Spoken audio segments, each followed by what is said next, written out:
The Bostonian is Matt Perrault. This is our city. The book is Dave Sharapan. Pay him. Pay that man his money. Together, they are The Bostonian versus The Book. You covered! You covered 12! Covered! Follow the show on Twitter at Boston versus The Book. How do you like them apples? Bringing you the best insight on sports betting news, Matt and Dave's daily picks, and an entertaining and unfiltered dive into the sports betting industry. Here's Dave Sharapan and Matt Perrault. And here we go.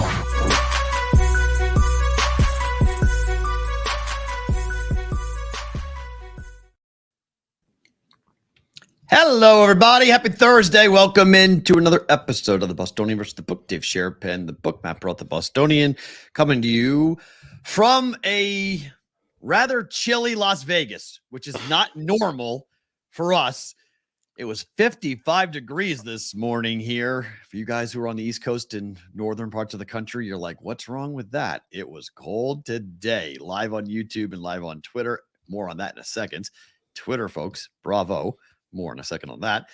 You replayed on Sports Grid TV and Sirius XM channel 159. Always forward, never straight. I'm wearing the ish t-shirts from the Brigade.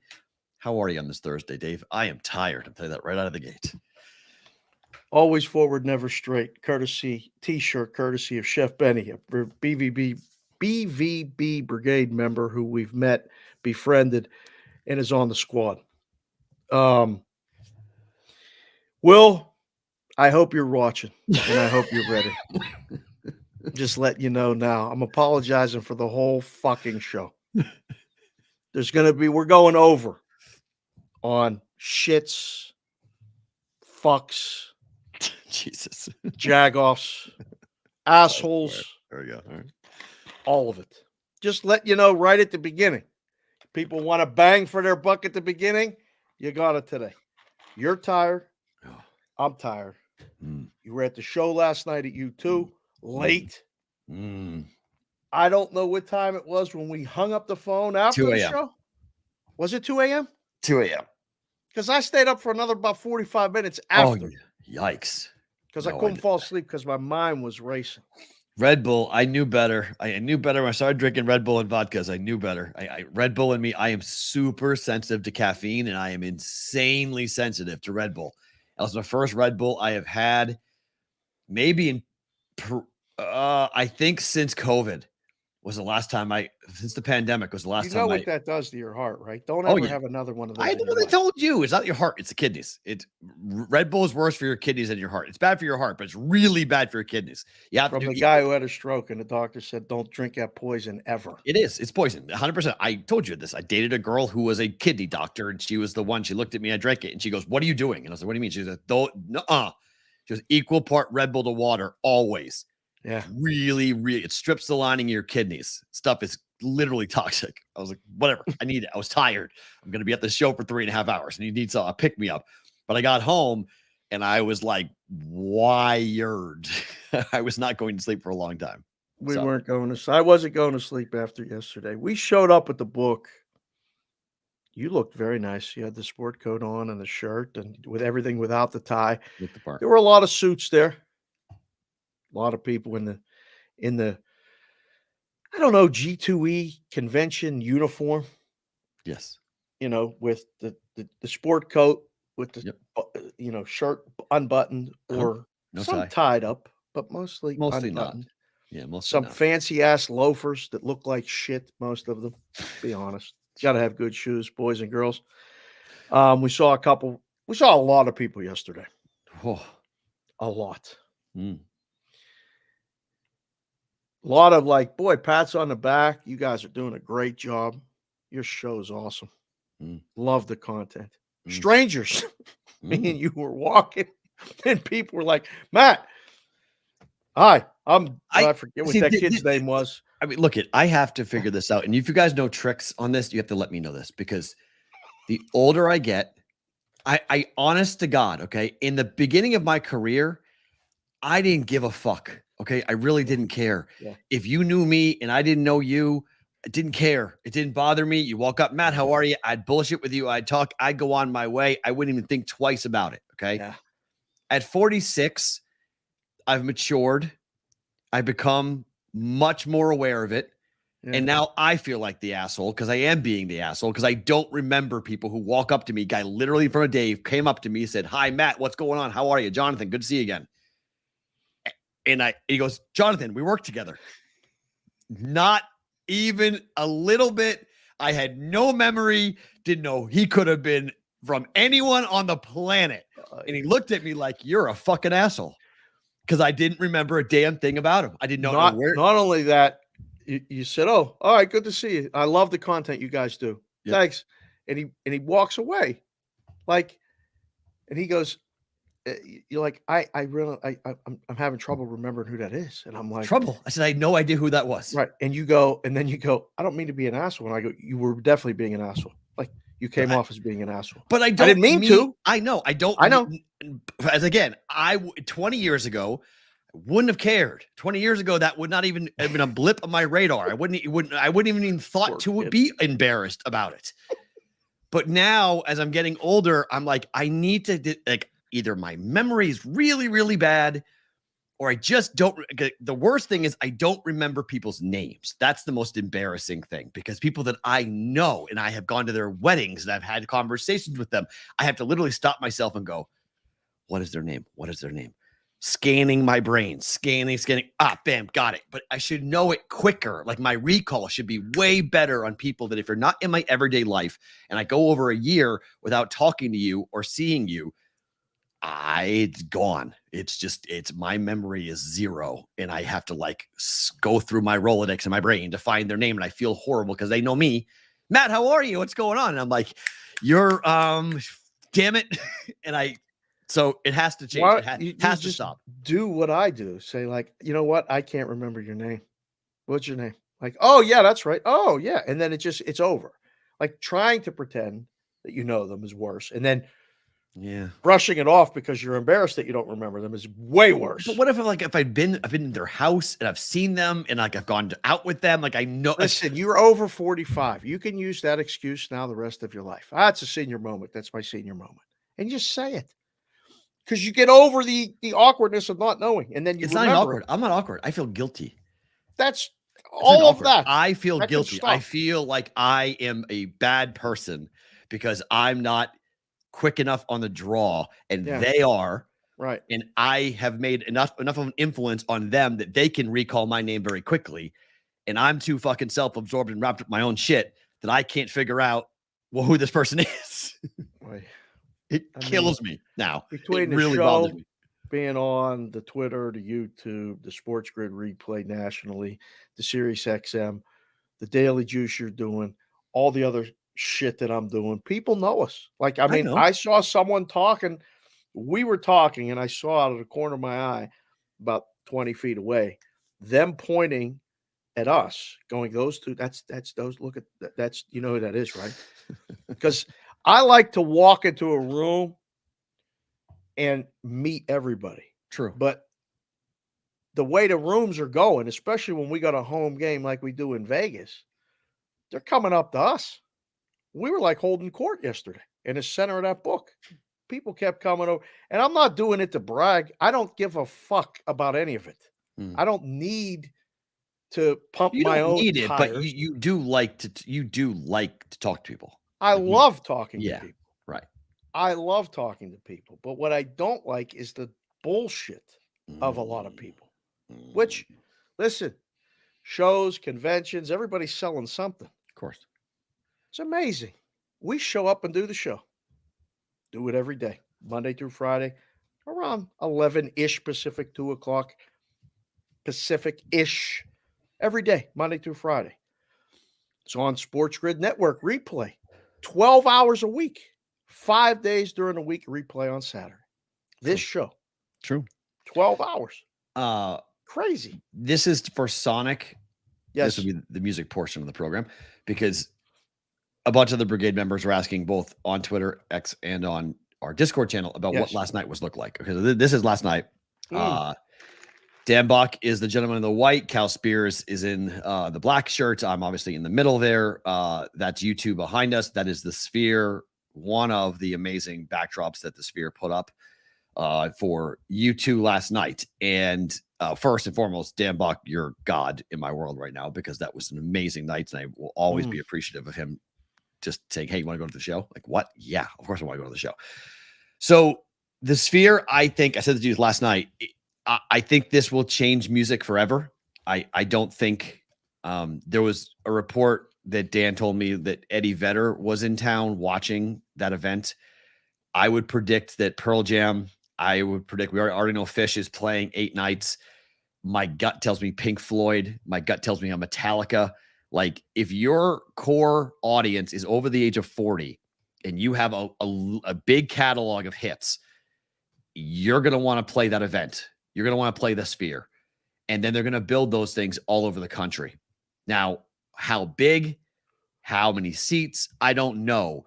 But the music experience is unlike anything I've ever been a part of. And it's the best concert just from an experience standpoint that I've ever seen.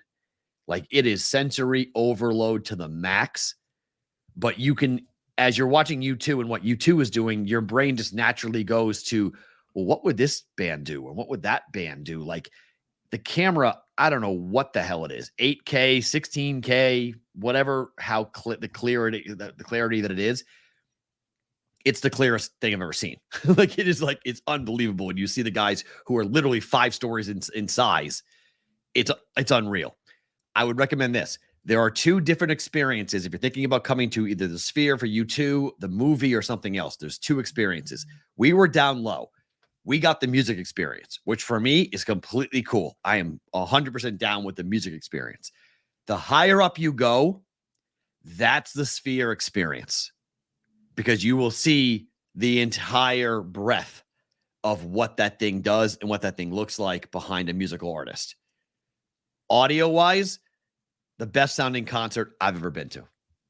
Perfection on every level. Even the audience sounded like they were in tune. When they were singing back and singing songs, they sounded like they were in tune. So it was unbelievable.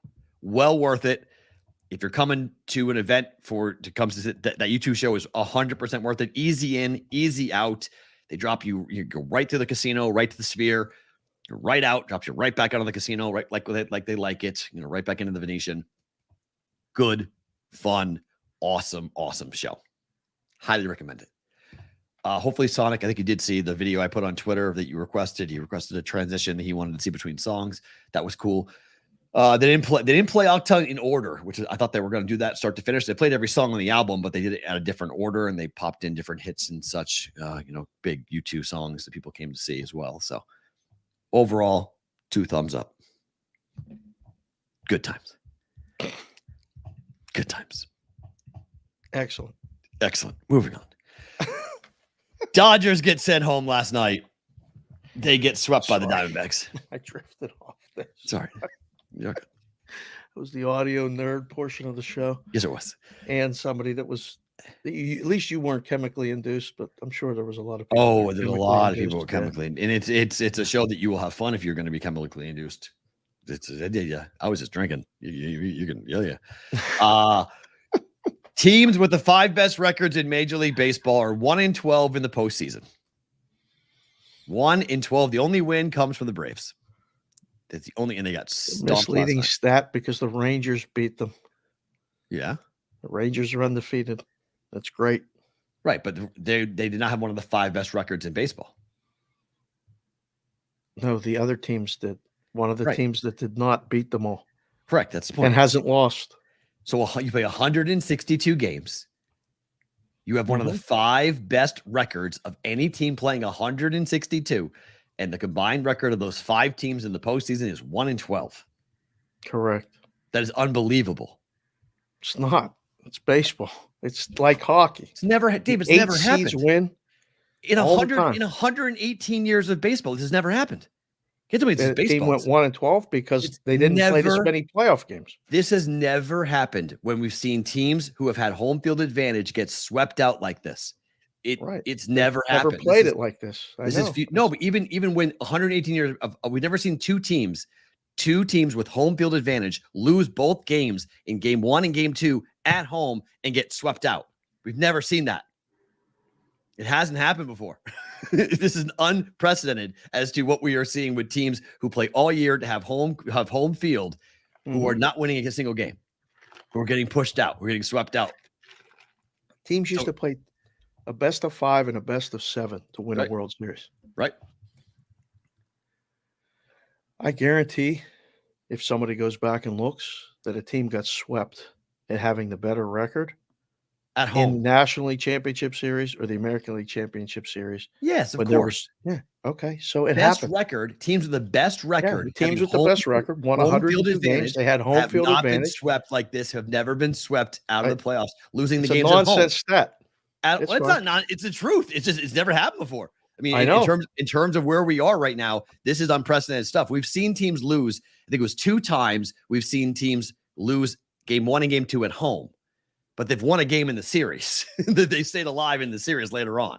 Really? And they got swept out. Yeah. Okay. It's remarkable what is going on.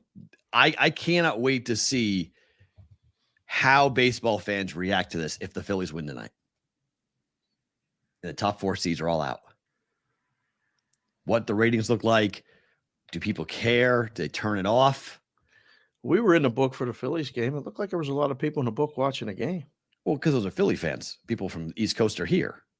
That's really? That's a very small sample size. That's a very anecdotal type of, litmus test as to who cares. A small sample size like that stat. It is. It's 118 years. How's that a small sample size? But it's a small sample size. I mean, I don't know. From a Philadelphia standpoint, Philly people will care. Absolutely. Pennsylvania people will care. There's a lot of them. It's a big state. Yeah. But anybody in New Mexico care? Anybody in Utah care? Anybody in Montana care? Nobody in New Mexico or Utah cared anyway. Okay. Anybody in Texas care? Texas. They got the ALCS. They're going to have the biggest ratings in the world. For them, right. For the ALCS. Right. They care about their teams. We talk about that all the time. What if they lose? We're here with all these experts this week. They're telling us that the gambling's going to save them. Gambling's going to save the sports. Gamblers are going to care. They will. Gamblers are going to care about the World Series. Yeah. I'm just talking about TV ratings, but I'll be very curious because Dodgers being gone, Orioles were a really fun story. Rays were, a little engine that could, and they're out. I think bitch about when the top seeds win in the NFL. We got the fucking number 1 seeds, Chiefs and Eagles last year. Yep. Oh, it's loaded. We want upsets. Then you get upsets in baseball, and you bitch that the 1 seeds. It's different sports, though. It's different sports because baseball. The same argument, though. No, because football has superstars. Baseball does not. Football has named personalities. Baseball does not. Oh my God! What the fuck are you talking about? Who plays right now? If I walked around right now, if I walked up and down in America, right, I just grabbed hold of somebody and I said, "Tell me a player on the Diamondbacks." How many people can know anybody on the Diamondbacks? Random. How many people know who Bryce Harper is? A lot of people know who Bryce Harper is. That's Philadelphia. It's one team. I agree. I'm giving you the Phillies. I'm giving you the Phillies. Oh, so you can have the Phillies. Well, they're a team that people know about. Okay, they went to the World Series last year, so they have a known commodity. They have a superstar in Bryce Harper. That's a team. That's a good outcome for baseball to have the Phillies, who aren't in the World Series yet. By the way, they're in the LCS if they win, and I haven't even won their division yet, won their NLDS yet. So let's not put them there yet. Okay, they got to win one game. So the Braves to win 2, and they're there. But I'm just saying there's small market teams that are not going to be well received across the country because no one knows anything about them. Did you just say Arizona's a small market? It's the fucking 5th largest city in the country. Made up of young people. 5th largest city in the country. That team is young. You want to use the market size argument. I can't figure out. Hold on. Wait. Are the Pirates a small market team? They're number 24. Are the Twins a small market team? Number 27. These are big demographics. These are whole areas that they have to themselves. Big swaths of millions of people. Small markets dictated by your payroll. Millions of people. Look at the metro. Small market and big market is dictated by your payroll. What do you do? How do you spend your money? It's not dictated by your payroll. Oh, it is to me. It's by market size. It's a media market. If I call somebody a small market, if I call a team a small market team, I'm talking about their ability. What are they spending on money? How much money are they putting into their product? That's big market, small market to me. Because generally speaking, especially in the NFL, it doesn't matter your market because it's profit shared everywhere. So they all get the same amount of money. So it's big market, small market. There is no such thing as big market in football. In baseball, it's are you spending, yes or no? Baltimore is a gigantic market, huge market, but they're small market. And they don't spend. Diamondbacks don't spend. It's a small market team. They don't have a lot of money. They don't have big superstars. They don't have bloated contracts. They haven't gone out and done what the Mets did. They don't do what the Dodgers do. They don't buy teams. So that's what I mean by big market, small market. And most of the people are transplants anyway, who aren't from there, who aren't like, they care when their team is good, but they aren't going generally. People talk about moving the Diamondbacks. So that's what I mean by that. Where did the Diamondbacks rank in attendance this year? Whew, it's a good question. Somebody I don't know. Find that in the chat. Hopefully they're probably pretty good. I mean, they're good all year. So, I mean, probably pretty decent. But not, I mean, look, Coyote games, no one goes. Cardinals games, no one goes. I mean, they have bad teams. I mean, they have transient, it's like Vegas. People aren't from there. They move there. So they have to live there for a while and then they get into their teams. But they're not like diehard Diamondback people. They're like, there's a huge swath of people. It's like Tampa with the Lightning. A huge swath of people are dying to go to a hockey game to watch Tampa. There's a core group. Same with the Rays. Same thing. So that's what, but I'll be very curious to see what happens with the Dodgers now being out of it in a big market team. If it's the Phillies, it should do okay. Phillies, Rangers, I'd be interested. Probably decent because people will see some new blood. Phillies, Astros, repeat of last year. That could bring eyeballs just because people like rematches. People are kind of sick of the Astros, so maybe cheering against them. Braves will bring eyeballs because of how good the Braves have been all year. But it's going to be interesting. Do you buy this fight that Harper is in right now? This quote unquote rivalry now? Harper hits a home run and stares the dude down surrounding seconds. You got to find any motivation you can. So, he said it wasn't meant to be heard. Okay, well, everybody hears everything you say when you're in public. Fair. So you in can use it. Too. I thought it was I thought it was tremendous. Like I just thought the home run, the whole moment. I love it. But I love baseball. I'm not the customer. I think people love controversy like that. I think competition. It was fantastic. It's two guys competing and one guy going, look, I hit 2 home runs. You want to talk now? We lost game 2, won game 3. It's now gonna win game 4. Stay alive. I can't wait to watch it. There's not a chance that I'm watching 1 second of the football game tonight. So not 1 second. I'm not watching one. I can't watch both because one's streaming. Oh, that's right. Amazon. I can't either. That's a good point. It takes 10 minutes to flip the channel and start the stream and then go back to the regular thing. Just watch on your phone. So I will be on TV and I don't want to be distracted watching it on my phone. So plus it's not the same experience. So I love it. I love what the Phillies are doing. The way things are working out, Arizona being in it. I do have Sonic asked if I had a couple of hats in the rotation. I do. Oh yeah, I have a couple of the you have the alternate. You have the alternate one too. I have a couple. Serpientes one. I do. I was there in 2001. I told you. I loved it. I loved the run then. I was at Game 7 against the Yankees. There's a fan base there. That team is an original. That's not an expansion team. I mean, it was an expansion team, but it was born there.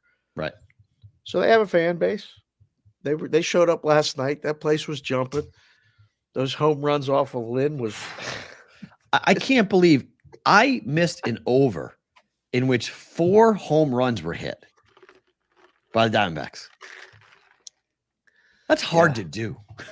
A game stayed under with 4 home runs being hit. Yeah. Like how in the, I was watching, I wasn't watching. I was just like, I was walking to the Sphere and my phone was going crazy. Home run, home run, home run. I'm like, what is going on? I'm like, what's the score? 7-0? No, it's 4-0. No one was on base. Yeah, no one was on base. 4 solo shots. I was like, all right, well, maybe the Dodgers will score 4-2. All right, maybe they'll tie it and it'll go over. Nope, 4-2 final. Dead. Diamondbacks are pitching great. Forget about what the lineup's doing. The pitching has been exceptional. I rewatched the game this morning because I got up and couldn't sleep. because I'm thinking so much about all these people that are in town and all these experts that have all these opinions. Sorry, I'm going to keep drifting back to that because It's fine. I just had so many calls and talks and things. And man, I learned a lot this week. I learned a lot about a lot of things. There's a lot of people in this space that, man, they're doing really good work. Anyhow, the Diamondbacks bullpen is doing good work. I think the Diamondbacks, Phillies, Houston, and Texas is already set, trying to figure out who's pitching when for that. I think baseball got exactly what it needed. They're going to be good. Even if it's Atlanta, Arizona, it's going to be really good NL and ALCSs. I mean, I think in terms of the product in the field, yeah. I mean, you look at the records of the teams coming down the stretch. The teams that were really hot in September stayed hot into the playoffs, and the teams that were kind of mediocre and had wrapped it up and hadn't played really meaningful baseball at all in a month or so got pushed out fast. So, I mean, there's something to be said, get hot at the right time, right? I mean, it's a tournament. Here's the argument I'm seeing a lot on Twitter today, and I don't really agree that you play 162 to lose in 3 games. How is that fair? And I mean, baseball's always been like that. Baseball used to be you play 162 and the top 2 teams each would go play a 7-game series for the World Series. That's it. They play a 5-game series. Right. But I'm saying my point is that we've created the brackets. We've actually made it better as we've expanded the postseason. We've let teams have more opportunities to go ahead and win and advance. And so to me, it's like, it's the bracket. Everyone knows what the bracket is. It's a playoff. I understand there's a 162 argument versus a playoff argument, but there's never going to be a fair way of doing it unless you just play 162 and the team with the best record wins the championship. Otherwise, you're not playing the game the same way anyway. So it doesn't matter what the bracket is or how many games you got to win. Everyone knows the rules going in as to what you have to do. That's why they play the playoffs. Right. It's a tournament. I mean, they're saying it's not really baseball. It's not a good indicative of who the best team is. I'm like, it doesn't matter. Saying that? A lot of people who think it's too quick. Baseball people aren't saying that.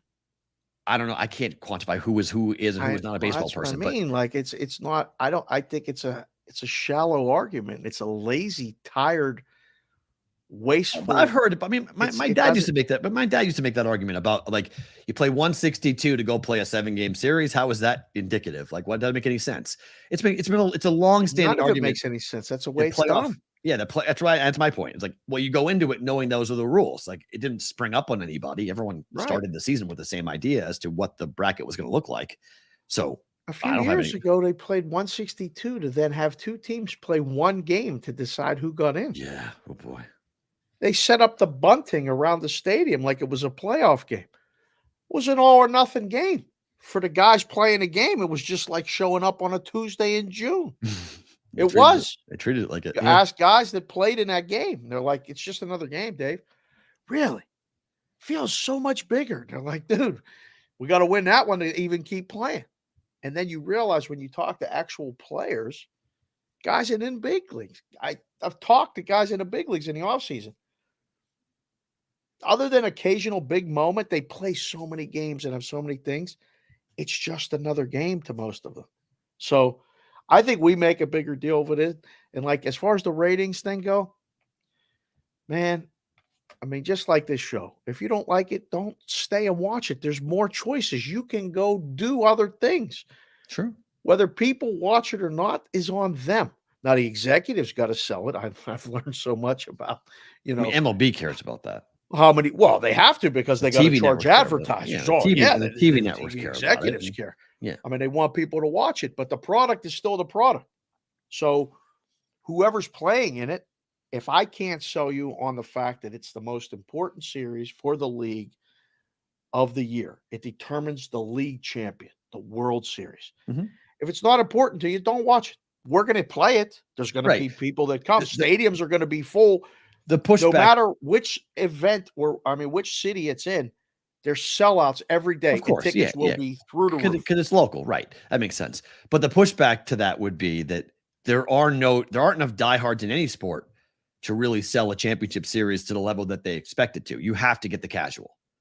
And if you don't get the casual because of the teams that are involved, then that falls short as to what you're hoping from a league perspective. It's a myopic thing. I mean, the players don't care. The teams don't really care, to be quite honest. They want to win a championship. Right. It's more of a macro conversation about where the sport is. It dictates handle. If the casual fan doesn't care, the handle's let down. Aren't going to have as many people betting on it because it's just not interesting to the casual. So it's all kind of, it goes hand in hand and part and parcel as to what we do into the TV ratings. TV ratings, big ratings, oftentimes equal big handle. So it's one and the same. It's amazing too, because like the Dodgers were favored in every game they played. They lost all three. Even last night, on the road. Yeah, they're favored all three. They lost all three. The the Braves tonight. Strider's pitching. They're favored. Big favorites. The Twins were favored yesterday. They lost. I like when the Dogs win. Always did. Dogs are barking really loudly right now. Once you get in this business and been in it as long as I have, I love when the Dogs win. And not just because it means good for the books. Right. This creates more, I think, interest. Now, it pisses people off because they had money line on favorites, and they had, teams should win because they're favored. This is when I go back to the nobody knows shit thing. The odds makers don't know either. They put up the line. If we were doing our thing, we would have had the lowest line on the Dodgers in the world yesterday. Why? We like the Diamondbacks. We would have been right. I mean, it works sometimes and it doesn't, but I don't know, man. I'm excited. I think baseball fans are excited. I think, I know you're into hockey now. No, I'm into everything. I'm into everything. Hockey, basketball's coming back.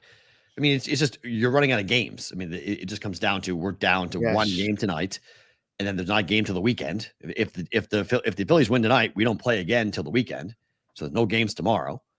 So it's more or less the rundown's more of indicative of where we are in the baseball season. It's just less and less games to get into and talk about and break down. And we're getting a full slate of hockey tonight, and we're getting basketball tomorrow next week, and it just kind of all rolls into one. Did the Aces win the championship last night in the women's? No, they won.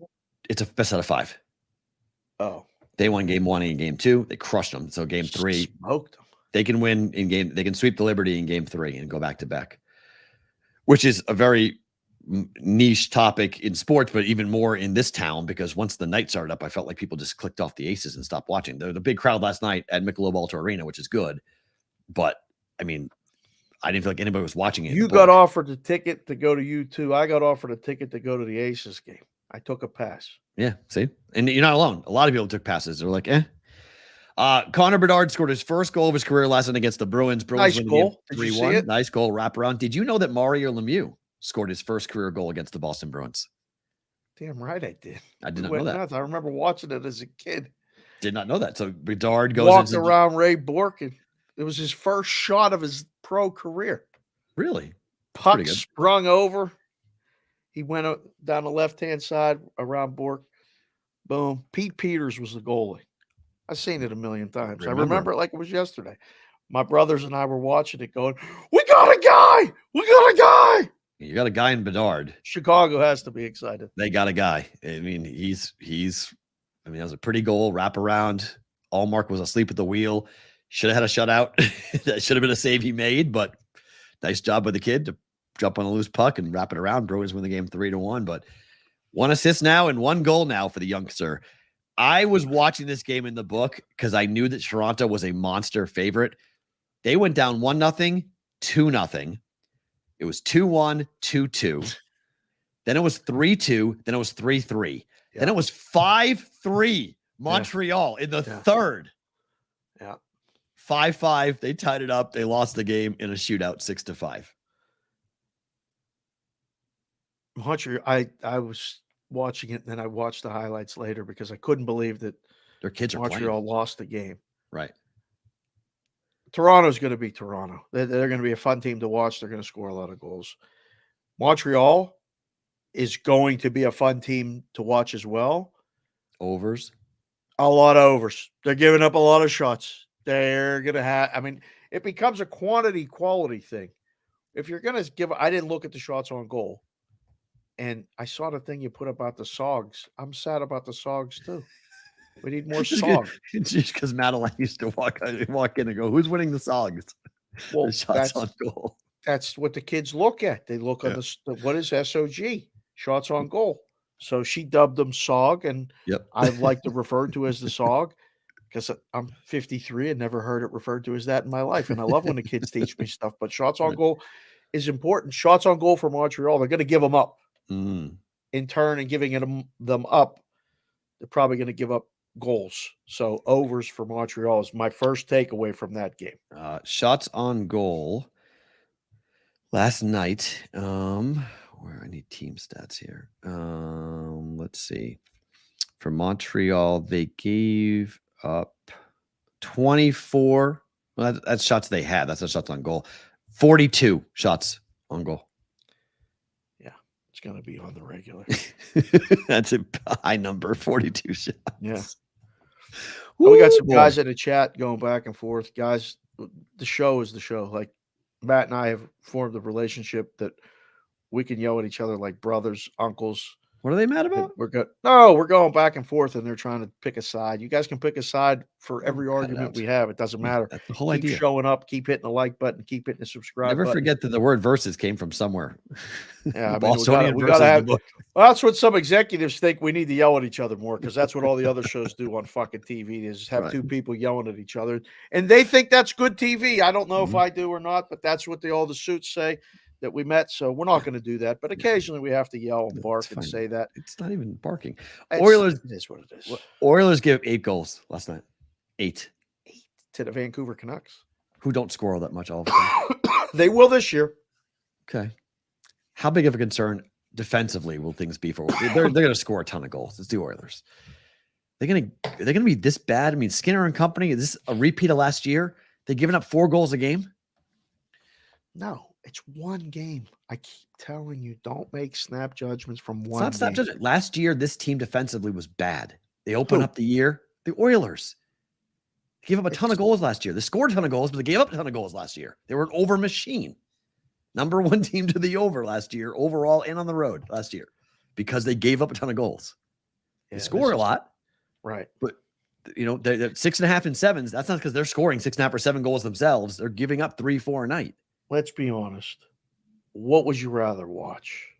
Team like that or the old school mid-90s? I'm the wrong guy. New Jersey I'm a Bruins fan. I like 2-1 games. I like watching the Bruins. I like watching the Stars last year at home. I like watching the Wild at home. I liked it. I bet it. I'm good with it. Well, I mean, yeah, for bettors. I'm good with it. I don't. I'm not watching for entertainment reasons. If I know I can go a first period under with the Wild, which was one of my favorite bets last year. I think I went like 22-8 betting it last year with first period unders for the Wild. They were insane. I'm good with it. If I can bet it and it's consistent and that's how they play and the books keep on putting 1.5, minus 130 to the under. Okay. I'm good. I love this, that we have people watching from all over. We have people watching that are Oiler fans like Bonvy. Yeah. Bonvy's in the chat and he said, I'm not effing happy, Matt and Dave. Good. Soupy sucks. Soupy sucks. I mean, Ross Randall came in and said Edmonton is terrible defensively. They didn't get better defensively in any meaningful way. It's a fair point. It's hard to argue it. And it showed in game 1. Vancouver with a wagon last night. They couldn't stop scoring. I was like, I would get my score alerts going. 4, 5, 6, 7. How many goals are they going to score? 8. I was like, holy Wait crap. a second. Did you keep this Flash Score app on while you were at U2 in the Sphere? Of course. What the hell's wrong with you? It's on anyway. My Major League Baseball home run alerts and my Flash Score are both on always. Always. Oh, I never shut them off. You're in the show watching this. It's easy. It's on my watch. I just looked at. All you look down real quick and okay. I look down. My watch buzzes. Just look down. My phone's in my pocket, and I look down and go, okay, home run, goal.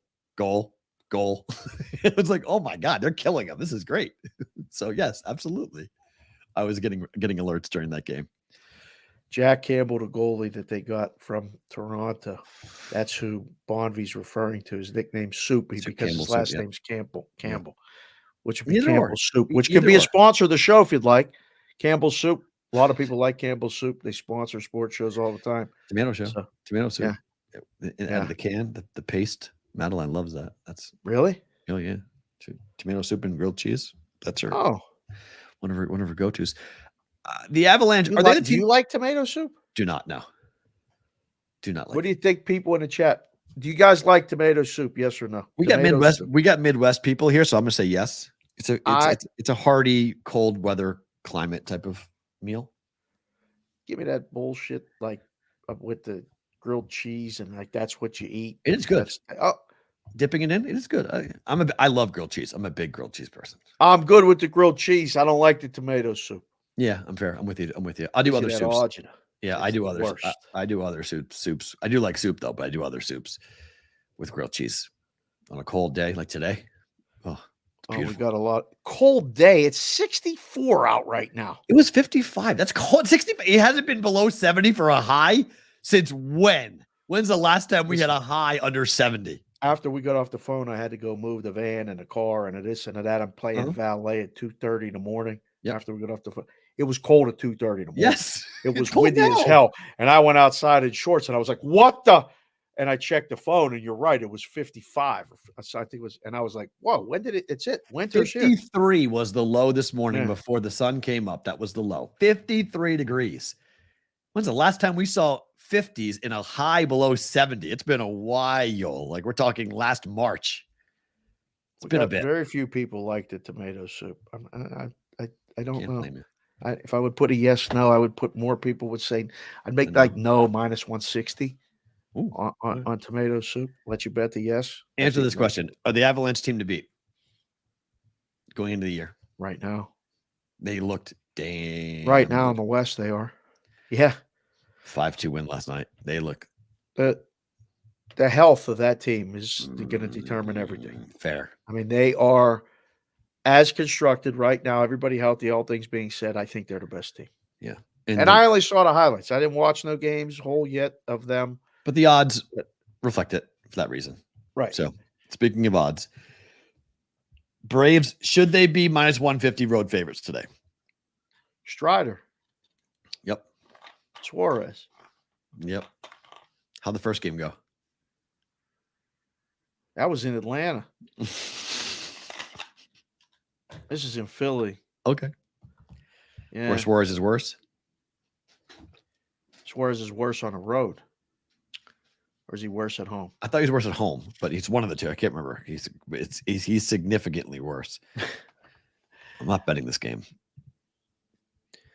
I'm watching this game. I was so happy. I felt like big business yesterday when Texas clinched, and then, the day before, and then when Houston clinched yesterday, we locked that up because we got the American League side no matter what happens now. Oh, good. And we have the National League side no matter what happens now. But if we could get this, yeah, he's better on the road. He's better on the road. That's fine. He is at home. That's fine. I think the Braves are winning today. We're going 5. I said it a couple days ago. You did. Phillies game 3, Braves game 4. You did. Going back to to game 5. I hope I'm wrong. I don't want to see a game 5 because the Braves most definitely can win a game 5. Although it's Saturday, which I think they get the big dog back in there. I think that's a Wheeler start. Yeah. Oh, I would. At least 4, right? You run him out there, even if he's tired. If his arm is okay, you put him out there. Yeah, I agree. I give that big hoss a ball and say, go win us a game 5, son. Just go do it. And then the question's going to be, who does the Braves counter? And it's all hands on deck. Is it literally 9 arms in 9 innings? Like, what are you doing if you're the Braves up against that? Third time, you got to really, I guess second time in the series seeing him. Chat. It's noon. This is when the influx of people come in. Mm-hmm. Please, somebody log out, log back in. Go hit the like button. Go hit the button, the like, the thumbs up thing. Please we got to get that number over 50. That's what one of the suits told me. You got to get 50 likes every day for us to even talk to you. Really? Thanks for watching the show. I appreciate it. Okay. Anyhow. Sure. I'm not putting any pressure on you. I forgot. Sorry. I got distracted. What, the 5K thing? Yes. You reminded me. Yes. That's fine. We'll get to that in a second. Braves or Phillies today? Not the series. Not the series. Today. Strider, Suarez. Who you got?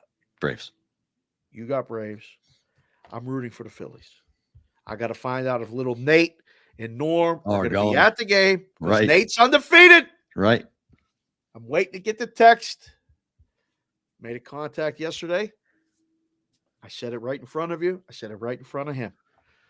Talked about having the tickets to the game. Oh, you did. That's right. Yes. NLCS. Yeah. I said, if Philly wins, can you get us the tickets for the NLCS? Because we'll come. I don't want to hear any bullshit. Yes or no on the tickets. He kind of caught him off guard. It was pretty funny. He did. But he was like, what? What? Dude. But it's yeah. I need 2 for us and 1 for the producer. So that's minimum. 3. Put that on the request list. Got the request line. Look at this chat flowing. Phillies, Braves, Braves. Whoa, Braves, Braves. Homer, Braves, Braves. Phillies, Red October, Braves, Phillies, Braves. Phillies, easy, Braves. JC from KC, stay strong, brother. He said Royals. They're not playing. Nor would they be in a while. I want to ride with Perrault. That's Nick Tom, Braves. Phillies, Braves, Phillies, Philly. Zach the Hat said Blue Jays. They're not playing no more. Real quick, I forgot about this. We have hit 5,000 followers on X, Twitter, BVB account. Thank you for doing that. We appreciate you guys getting us that. We're going to get it over the weekend. We'll announce it. Get it today. We'll announce it tomorrow during Roll Call Friday. We'll pull one random person. You will get a customized, personalized BVB hat in some form or fashion from us. We'll send it out to you. So we appreciate that. Models. This is the Philly model. Get different ones. Yeah, we have a couple different Celtics. Models, yes, we're going to figure that out. That's You're it. wearing one. I'm wearing one.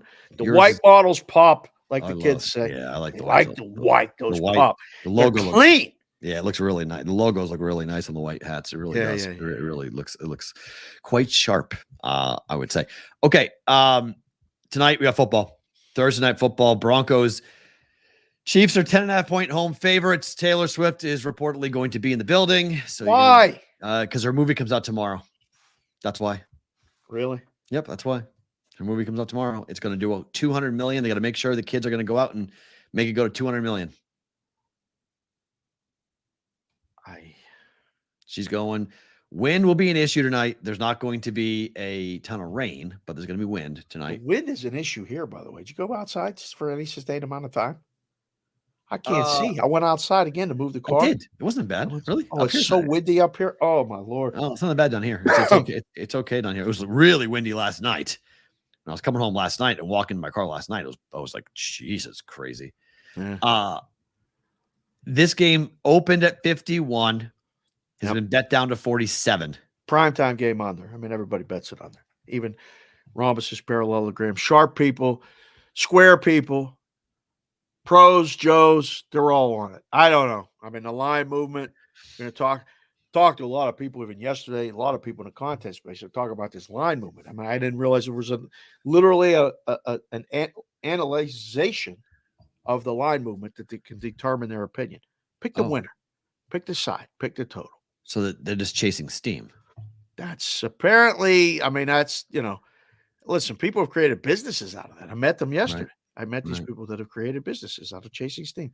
They do a good job at it too. A couple people that the number was open at 10. It's bad 10.5 or 11. I mean, the total was a bad number. Oh, the total was a bad number. I would agree. Total with that, was a bad number. Yeah. And again, you only know it's a bad number when it moves 5 points. Maybe it's a good points, number until, like, if the total finishes on 51 tonight, you go, the number was a good number. Right. So I don't know if it's a good number or a bad number yet or not. There will be people that will say that between now and kickoff, that it was a good number or a bad number. They have no idea. Doing it have no idea. Yeah. I mean, I'm on the under simply because if you look at the way the Broncos offense has performed, it's been really bad.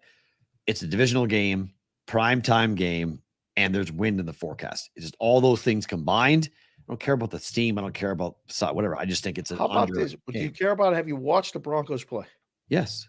They're awful. Defensively, they're horrible. But the problem is that in divisional games, I've seen this way too often where I don't care how bad a defense looks against other teams. When you play a divisional game, all of a sudden they play way better. Exactly. So, I mean, it's just that I don't know why. I don't know what they just know each other so well. They've played each other for so many years that they know each other's tendencies. So they have a better, barometer to go ahead and call plays against it. And the defenses looks better.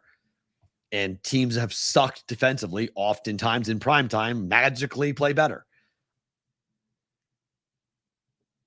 Broncos will cover tonight, right? I don't know. They might. I mean, it's one of those things where the last time we saw the Chiefs in prime time, they scored 23 points against the Jets. I get it. On the road, I get it. But how many points are the Broncos scoring tonight? 13? Their team total is 16.5. Can they get 17? I think they could. I mean, yeah, they could. How many they giving up? What's the juice?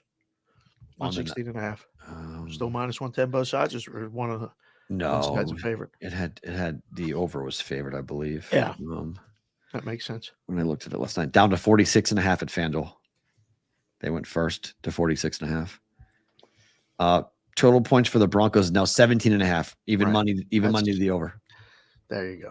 That's the number. Minus 122. So 17's the number for points. Well, that's I was thinking like why I would have rather used 17 at 16.5 because that's the number that the 2 touchdowns, 1 field goal, 1 touchdown each half and a field goal either in the first or the second half to try to keep it closer, kick it to get within another 2 scores, like whatever these coaches do instead of going for it when they're supposed to go for it. Right. They safely kick the field goal.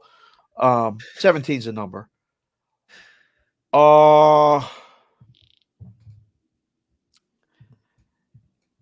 I'm more concerned with how many points are the Chiefs going to score. That's what I need to know. That's 29.5 is their team total. Wow. Minus 120 to the under. Correct. That's the first thought for me.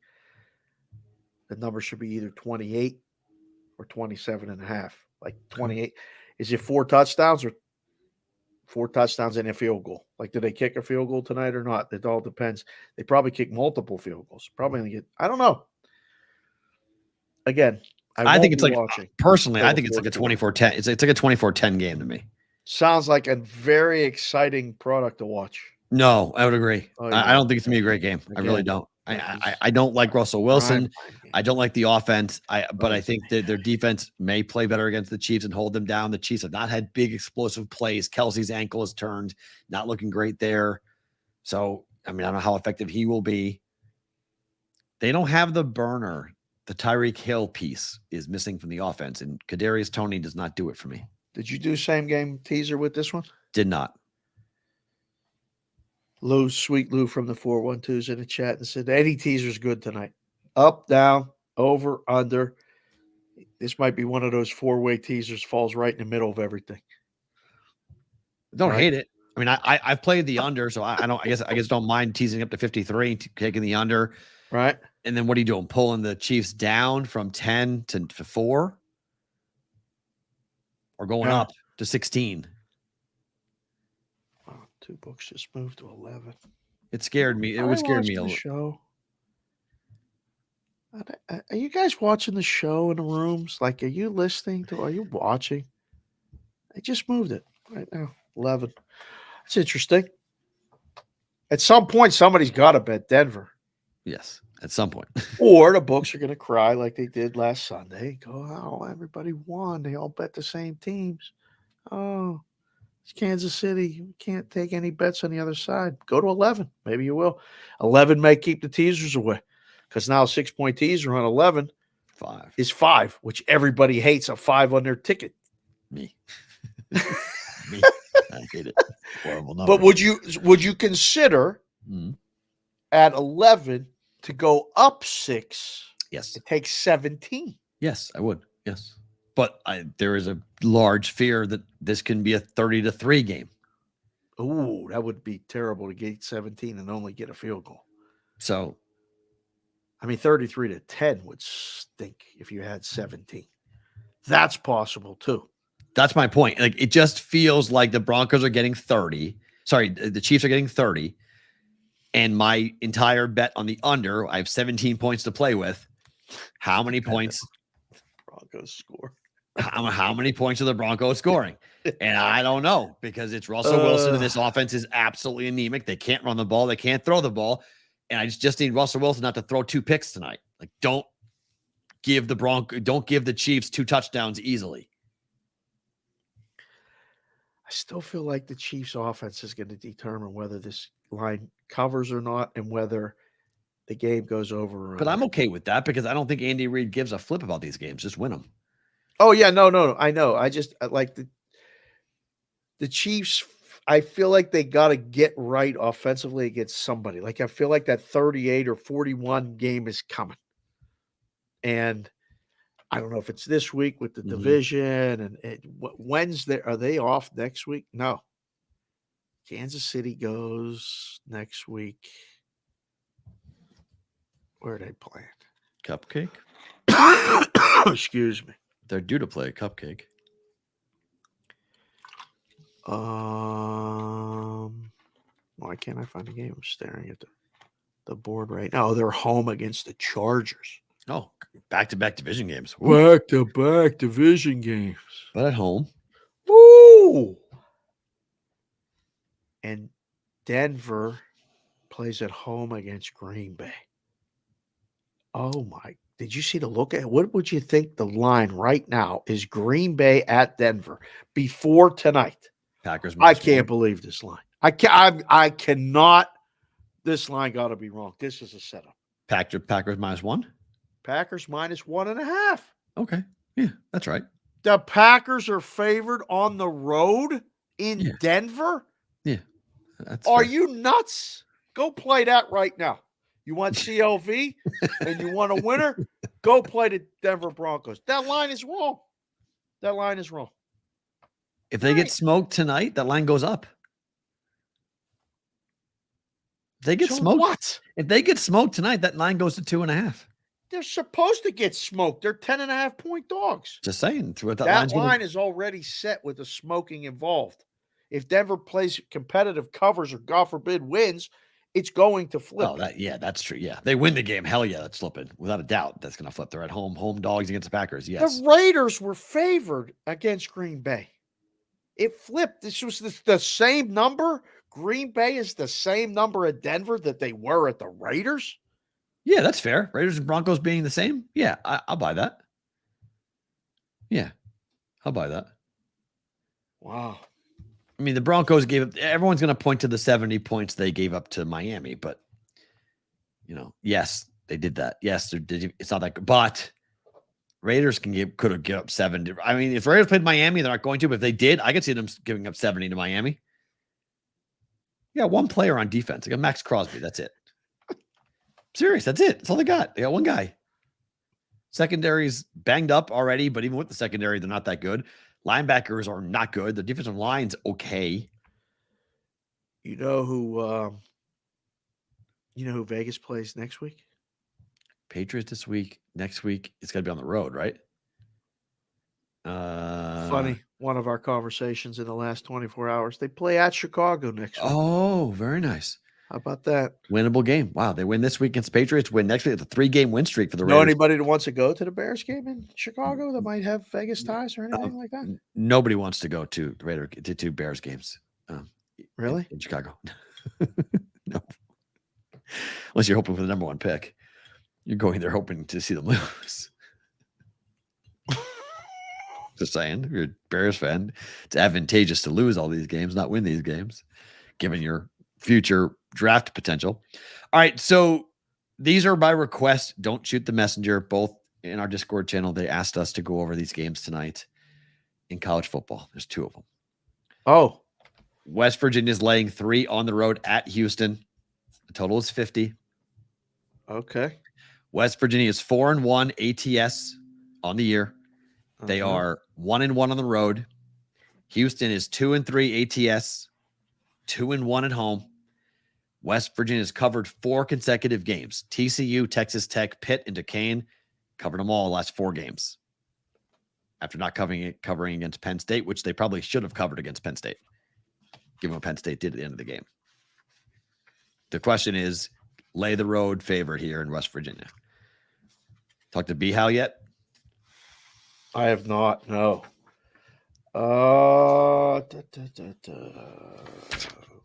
What's Houston's? I need to know more about Houston.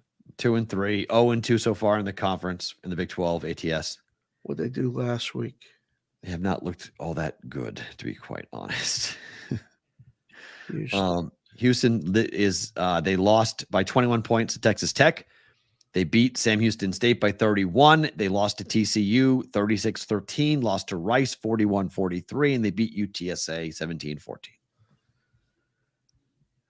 Not a good inaugural year in the Big 12.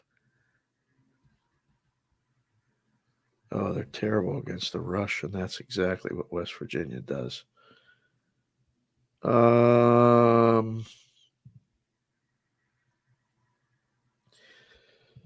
First blush, West Virginia wins, but how in the hell is West Virginia favored on the road? My God, how bad is Houston? Well, 91st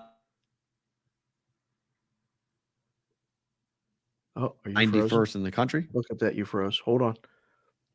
Look at you, looking so excited when you froze on that face. All right, you're back now.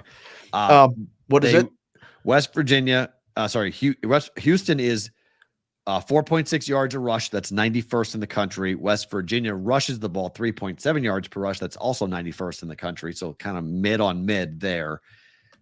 It's tougher to pass on, or I guess it's tougher to run on West Virginia's defense. They're top 60 in rush defense, but really where they shine is their pass defense. West Virginia's top 30 in the country in pass defense. Yeah, they've pretty much been ahead or close every game. Not much passing going on successfully against them. I'm not betting it, but I like West Virginia -3. We'll ask the chat. Again, one of the strengths of the show is actually the strength of the show. The lifeblood of the show is the chat.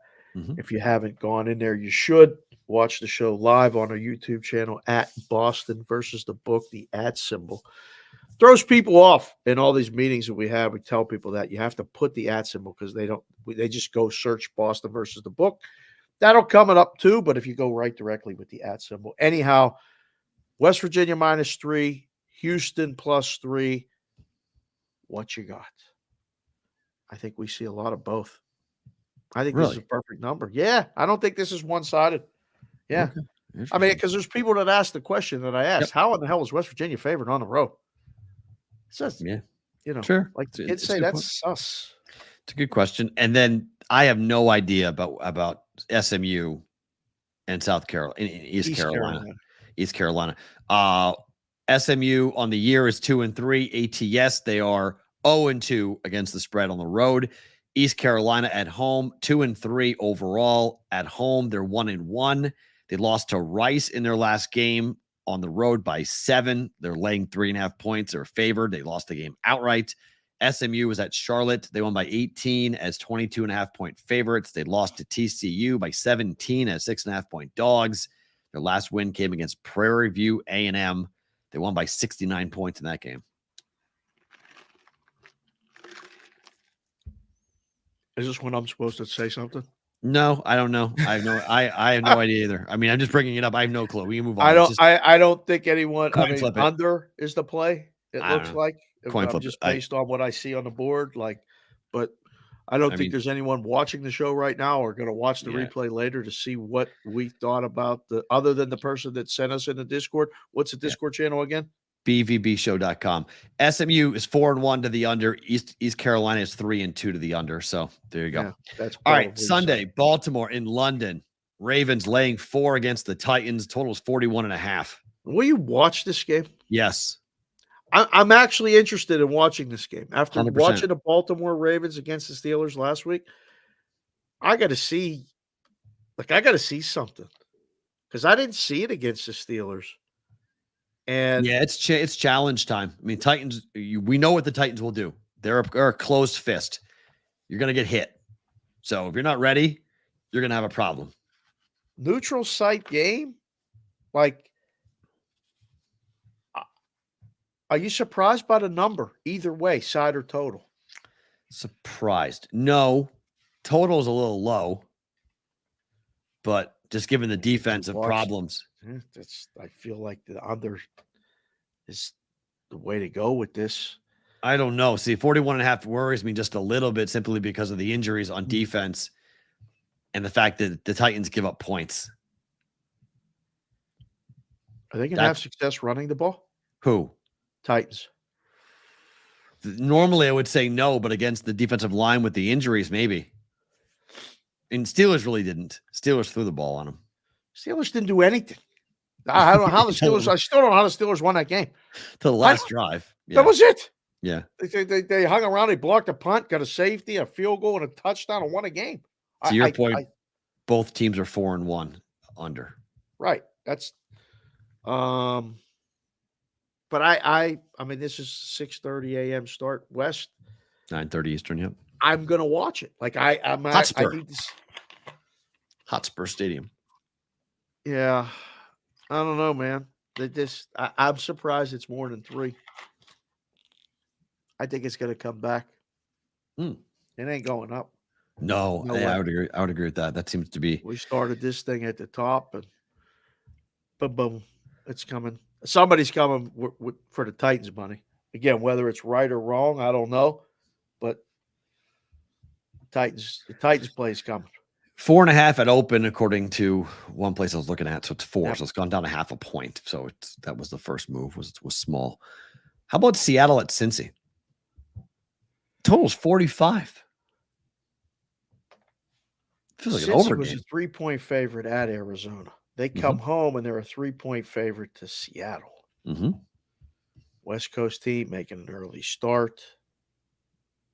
Well, what's the trick here? The trick, I don't know. I'm surprised at the total more than I am with the number. Are you? 2.5 open up to 3. Yeah, because Joe Burrow looked so good last week against the Cardinals that it's only 3. If he's right, well, I mean, I think it's about where Seattle is offensively. Which is where?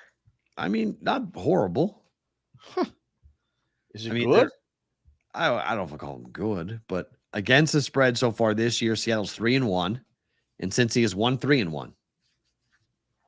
They've covered 3 straight games. Seattle has. Now they've played Giants, Carolina, and Detroit,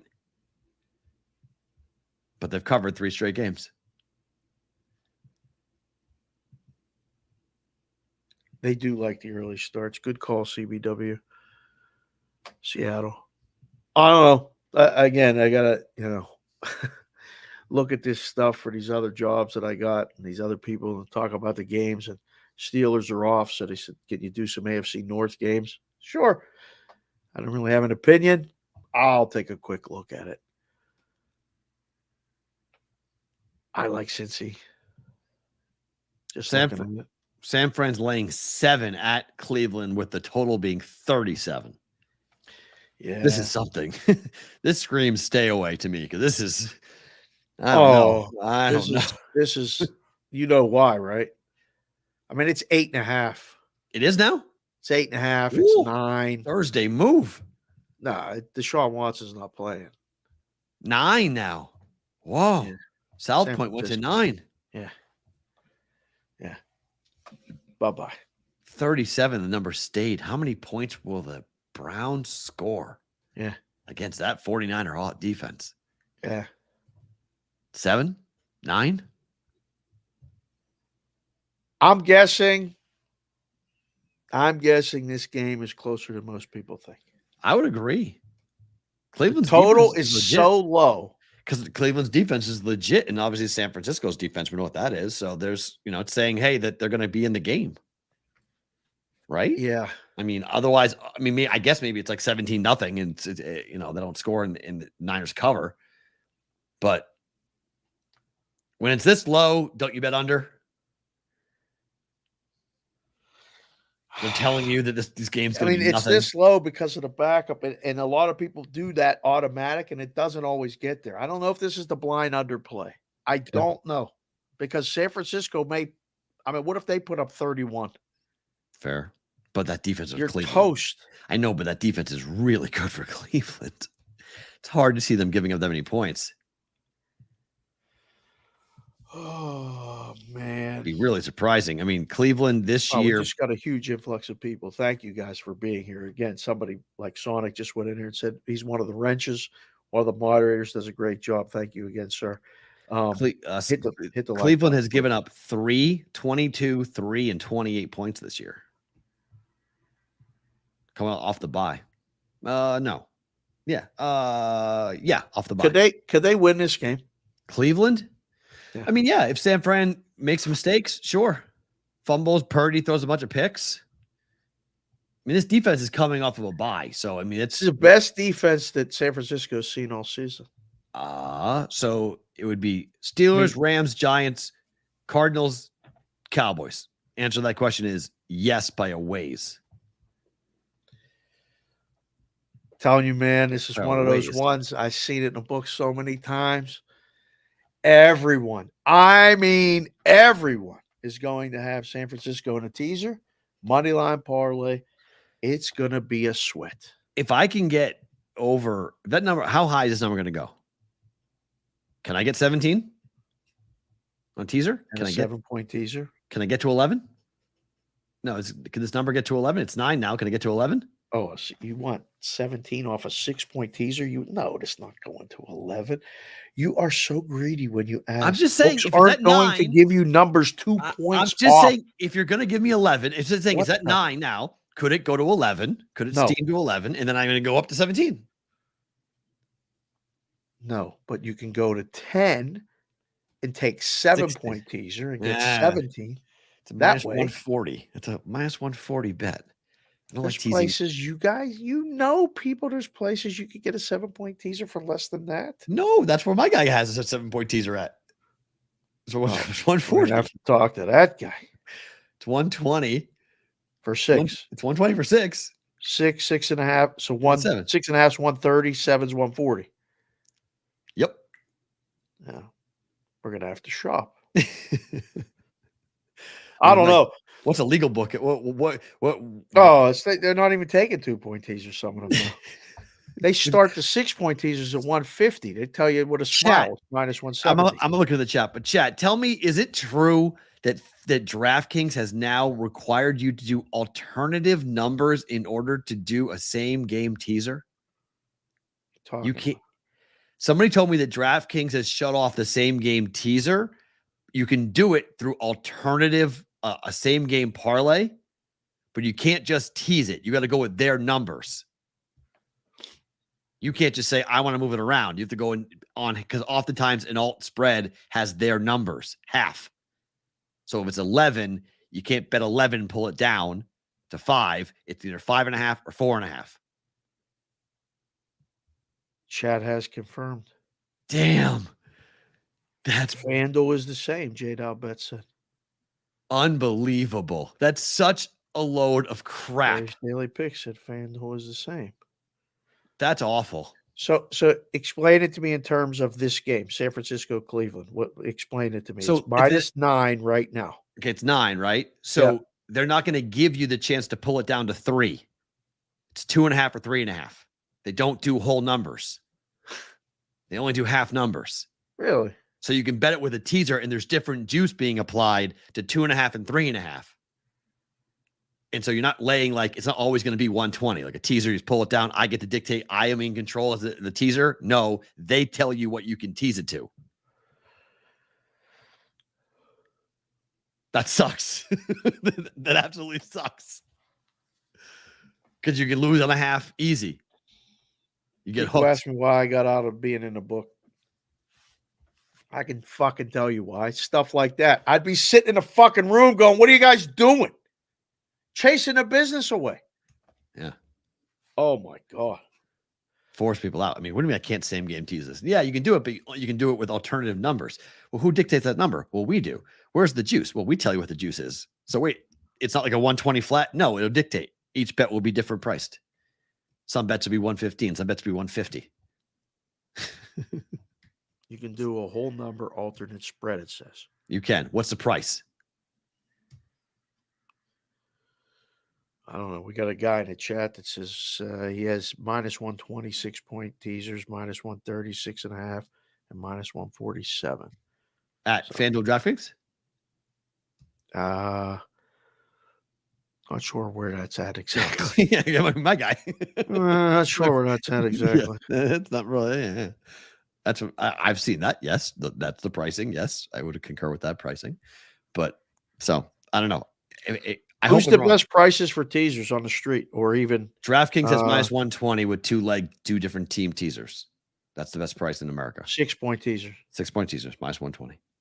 You guys in the chat, if you would do teasers, which again, some people will tell you the teasers are a sucker bet. Other people will tell you there's value in them. We're going to tell you, do what you want to do, and it's fine.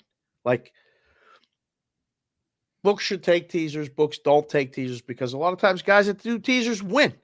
And then sometimes those people don't want to take those bets. It's all well and good. If you do teasers, tell us where the best prices are.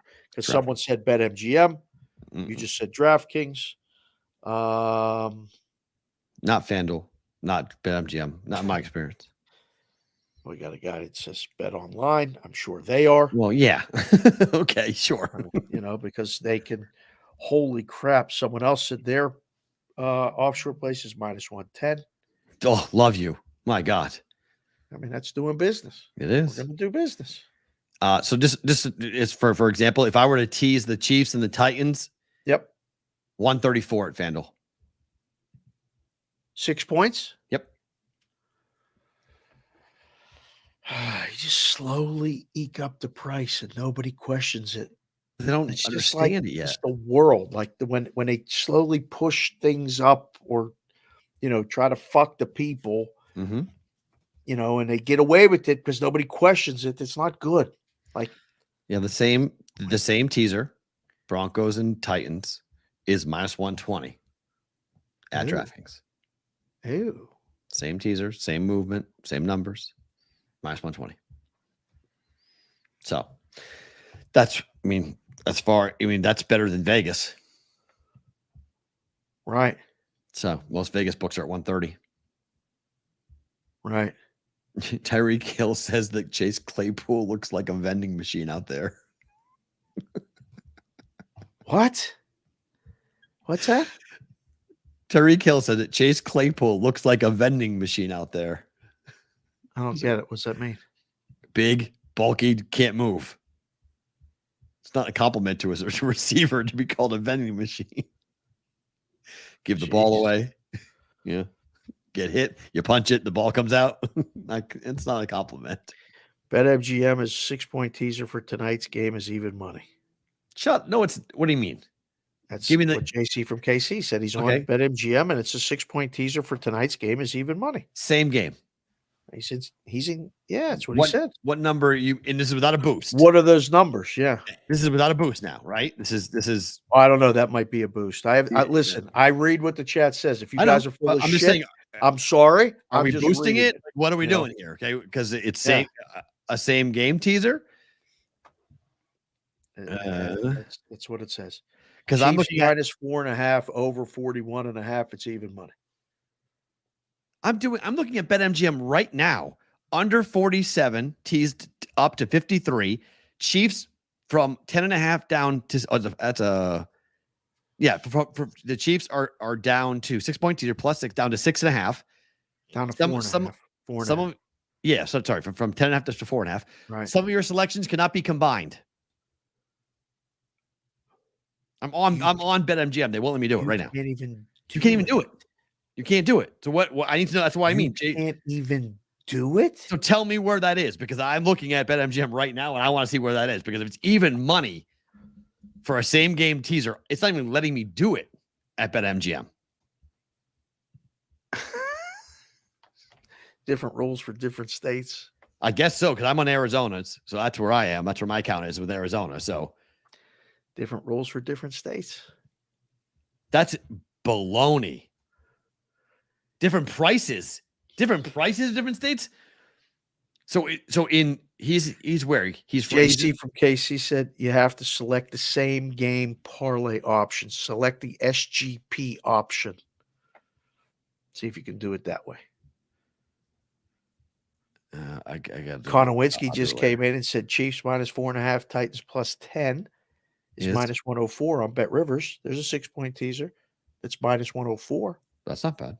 That's really good. All caps. Select the SGP option on BetMGM. Okay. All right. And that should work. To make you go to even money. How about that? That feels like a boost. That feels like I don't know, but it's there. Interesting. Okay, that's good. That's New what Orleans at Houston. All of a sudden, I'm very interested in the Houston Texans. Why? Got 3 players in my fantasy team on the Houston Texans. Who's calling? Called me too. Someone called me too. Same time. Ay. Yeah, that's that's somebody for the service. Oh, Today's Thursday. We got to put the picks in at some point. Okay. Hit both of us. Okay, that's why. Yeah, at the same time. So that was alarming. Yeah. Okay, that's why. We'll take care of you. Voicemail. We'll take care of you. Yeah, if you're watching the show, guys, We'll take care of you. We got picks are due later today. Don't worry.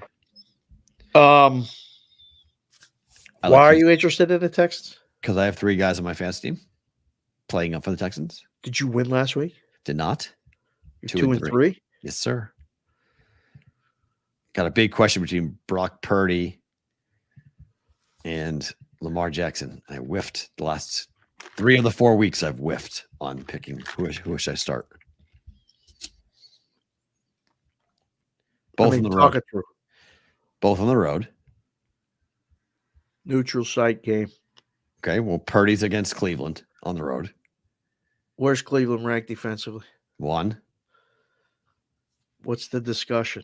You Tennessee. switched it last week. You didn't play Purdy. Now you'll switch it again and you'll play Purdy and be wrong. Right. You That's leave last Lamar in and live with the result. That's what I did last week. I said that was my philosophy. I'll live with the results. But you And then go Purdy with the went home and threw guy. 4 touchdown tosses. You don't have a home guy.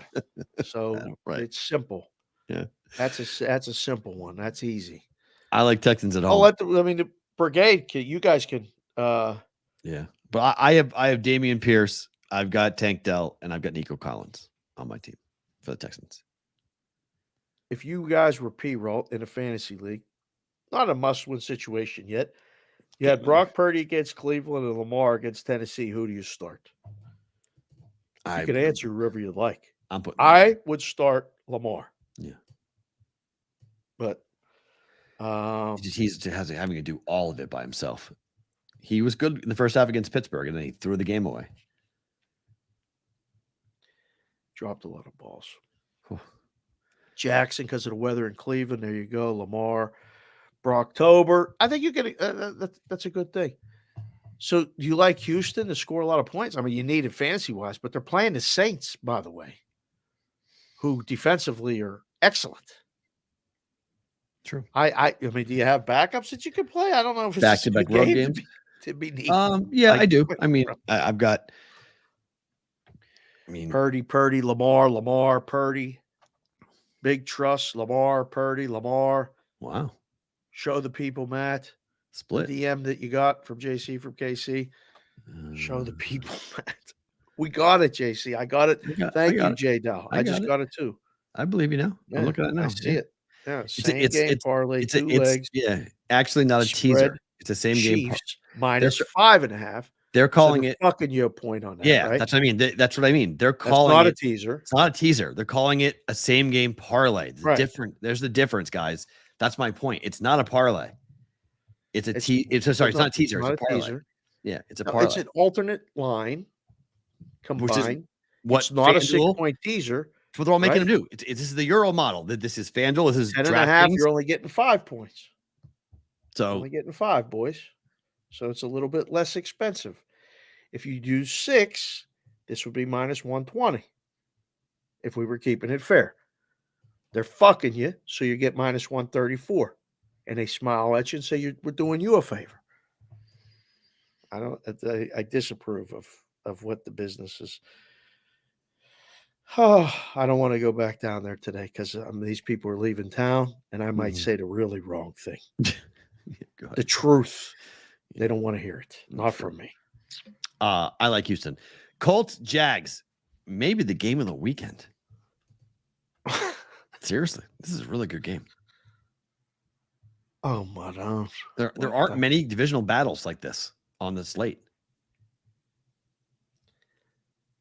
Is this line for real? Too low, too high. Minshew? Again, we get Minshew? He's good. Richardson coming back. No, he's out for months. Or at least 1 month. Official, he's out that long. All right. So we know that our guy's playing. We know he's getting all the reps. Mm-hmm. Minshew revenge game. Hell yeah, it is. Jonathan Taylor in practice for another week. Moss and Taylor, 1-2, run the ball. Fun game. How many times you see the Colts go down to Jacksonville and lay a stinker up? Quite a few, actually. Right? And even when they were good. What was the game? What was the game the Jags had to win to make the playoffs and they lost? Was that the Colts had to win to make the playoffs? Oh, the Wentz Colts went down there and they lost. They were Okay, that's 9-point favorites, and they lost 9-0, right? They got smoked. I think they only scored 8 points or something. Okay, got killed. Yeah, I remember them getting killed. Yeah. Does the travel back from London affect your handicap? Not significantly, no. Are they supposed to have a bye? No. Usually they don't do it anymore. No, that stopped. That stopped. It used to be that way. I agree, but teams now go over there and come back and play. Huh. Atlanta played last week after playing in London.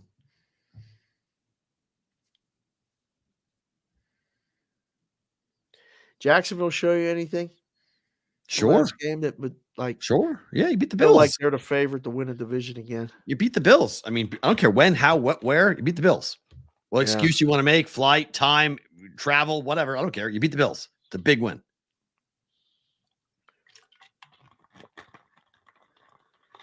Spot favors the Colts. The Jags won by 10 in week 1. Now at home.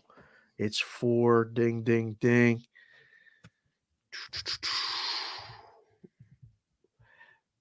Totally different situation, I think.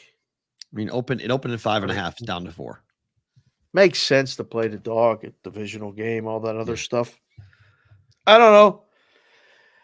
We'll see. We got time. I don't want to make it a Colts. This is Thursday. We just we do superficial talk and then we dive deep tomorrow. Yep. Patriots at the Raiders. Will you watch any of this game? Just to spite you, I will. Yeah, I'm gonna watch this game just to see how bad things get. You're so adamant that they're gonna sink. I lost to Josh I McDaniels. think the Patriots are to play. Maybe. I'd be happy. I mean, I'm not touching it. I mean, it's no way. It's Belichick, but it's Belichick against his former assistant. How are the Raiders laying 3? Because the Patriots can't score. They can't score. This is a Jacoby score. This is a Jacoby Myers revenge game. It's a Jimmy Garoppolo revenge game. It's a Josh McDaniels revenge game. I mean, it is. This is Grandpa's coming to town. He's bringing a wooden bat. We're going to hit him with a wrench. That's what they're going to try to do. I mean, they're. This is. Yep. Lane Kiffin is Josh McDaniels. Lane Kiffin couldn't do it to Nick Saban. Speaking Can of Josh wrenches, do it? One of our wrenches, Addison, just came in the chat and said this game should just be canceled. She's right, not wrong. I mean, I can't. It's awful. It's a horrible game. Absolutely horrific game. The next game. This is your survivor pick of the week, boys and girls. This is when you use the Rams. Yep. This is your Rams pick. The Rams always beat the Cardinals. Always. This is my survivor pick. If I had a mythical survivor team, man, would it suck to get this far, pick the Rams, and then have them lose? Like 5 weeks in, but I'm picking the Rams. There's a lot of people that are gone. I mean, this is getting real. If you're still alive in your survivor, we are eliminator. We're still in our mythical BVB survivor pool. We are still alive. We're using the Rams. I would. That's what my pick would be. The Rams. That's what I would go with this week. Yes, you got to use them sometime, and I'm using the Rams here. But it's a divisional game. I thought your rule was not a divisional game. There's 2 exceptions to the rule. Niners against the Cardinals. I can't keep track of the rules, let alone the exceptions. I told you the last time. You brought it up last time. You said, wait a minute. No, you're wrong. So there's 2 exceptions. They are? Niners against the Cardinals. Rams against the Cardinals. So the 2 exceptions to the rule because this Cardinals team cannot beat Sean McVay and they cannot beat Kyle Shanahan.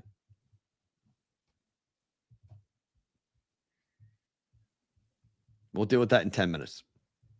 What just came through. Yes. So, Yeah. Rams are my play. Like we're out I don't care there. about the number. Money line it. This is Rams beat the Cardinals. 2 more football play. Eagles, Jets. I love this game. You do? I do. Why? Jets coming off a win. Okay. And the Eagles undefeated that nobody thinks they're good. So this is the trap game? This line goes to 7. It is 7 now. Yeah. 7. But, it's a short trip. The Eagles play the Giants there all the time. This is not like a long new stadium. This is familiar territory. The Eagles might be of interest to people in Survivor this week. Fair, but going up against that Jets defense is a touch scary. You know what's more scary? Zach Wilson going against that Eagle defense. Fair. Yeah, fair. Yeah, a lot of green. Eagle Too much. green, Kelly Too much. green, Jets green. I can't wait to watch that one in the afternoon time slot. Can you believe that we have to watch this game, Bills Giants? You have to watch this. Without Daniel Jones on Sunday night. The I line am is not 14. watching this game in a second. 14. Yeah. On Sunday night. I think this is when I got to go find a way to go to the Taylor Swift movie with Madeline. This is You want to take the other one? That'd be great. me. Although mine is, listen, I walked into the bathroom yesterday and the little one was taking a shower and she was listening to Eminem, like hard, like the not just Not Afraid and all that, that whole album. And I was like, yeah, Madeline asked me, Madeline said we were driving and she's like, Kendall likes Eminem. She goes, why haven't I heard much of you listening to Eminem with me in the car? I said, because Maddie, the language is not anything you can listen to. She's like, what do you mean? It's like, I put on a song and she goes, oh, she goes, that's Eminem. I go, yeah, that's Eminem. She's like, you hit him hard. You listen to Eminem? I go, yeah, you don't listen to Eminem. Yeah, she knows the words. I was rapping in the shower. I was like, what in the hell is going on here? Yeah, you'll be watching this. No one will watch. I can't believe that.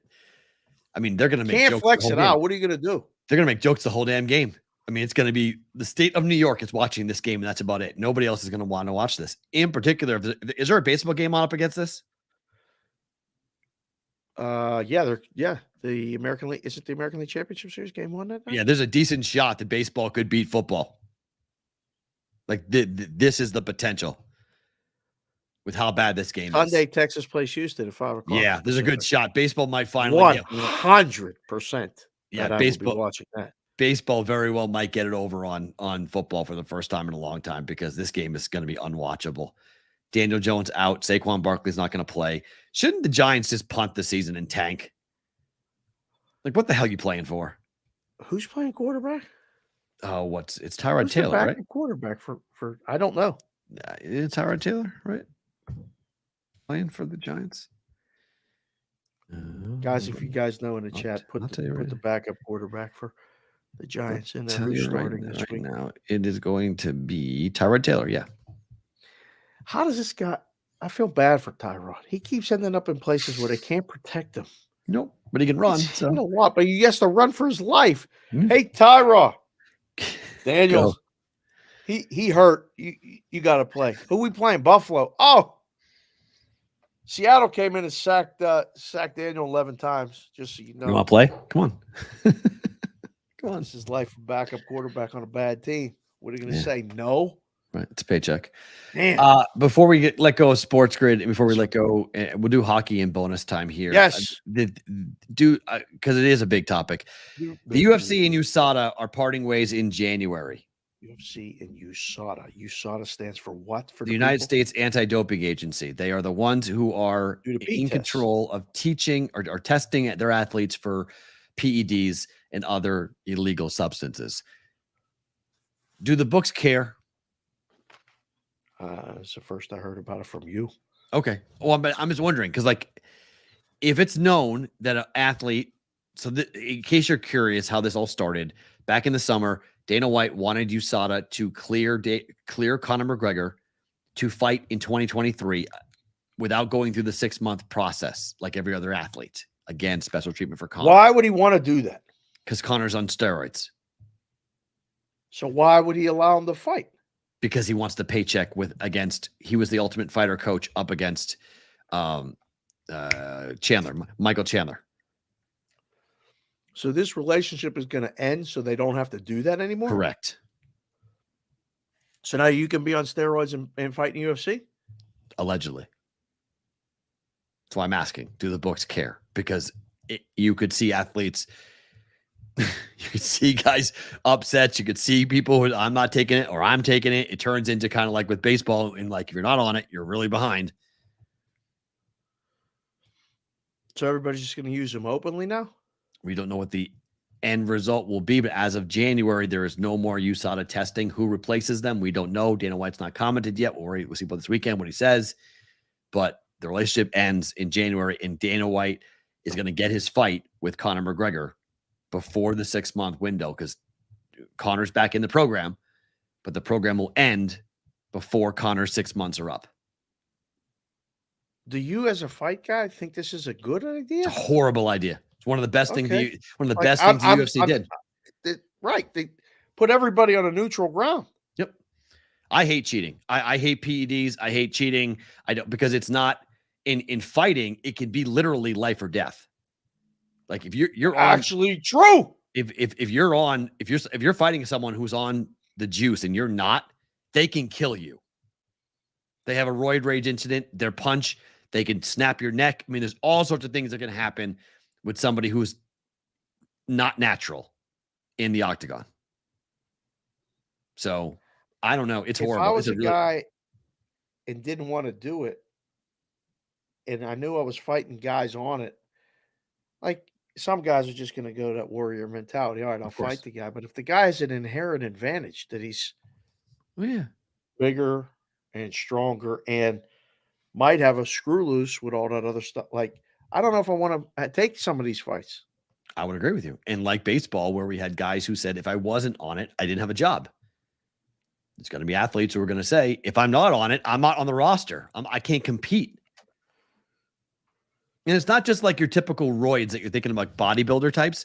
It's the EPOs. It's the stuff where you can train for longer and recover quicker, that you can put more red blood cells into your blood to allow like a cyclist does, allows you to train longer and to have more stamina, like 5-minute rounds.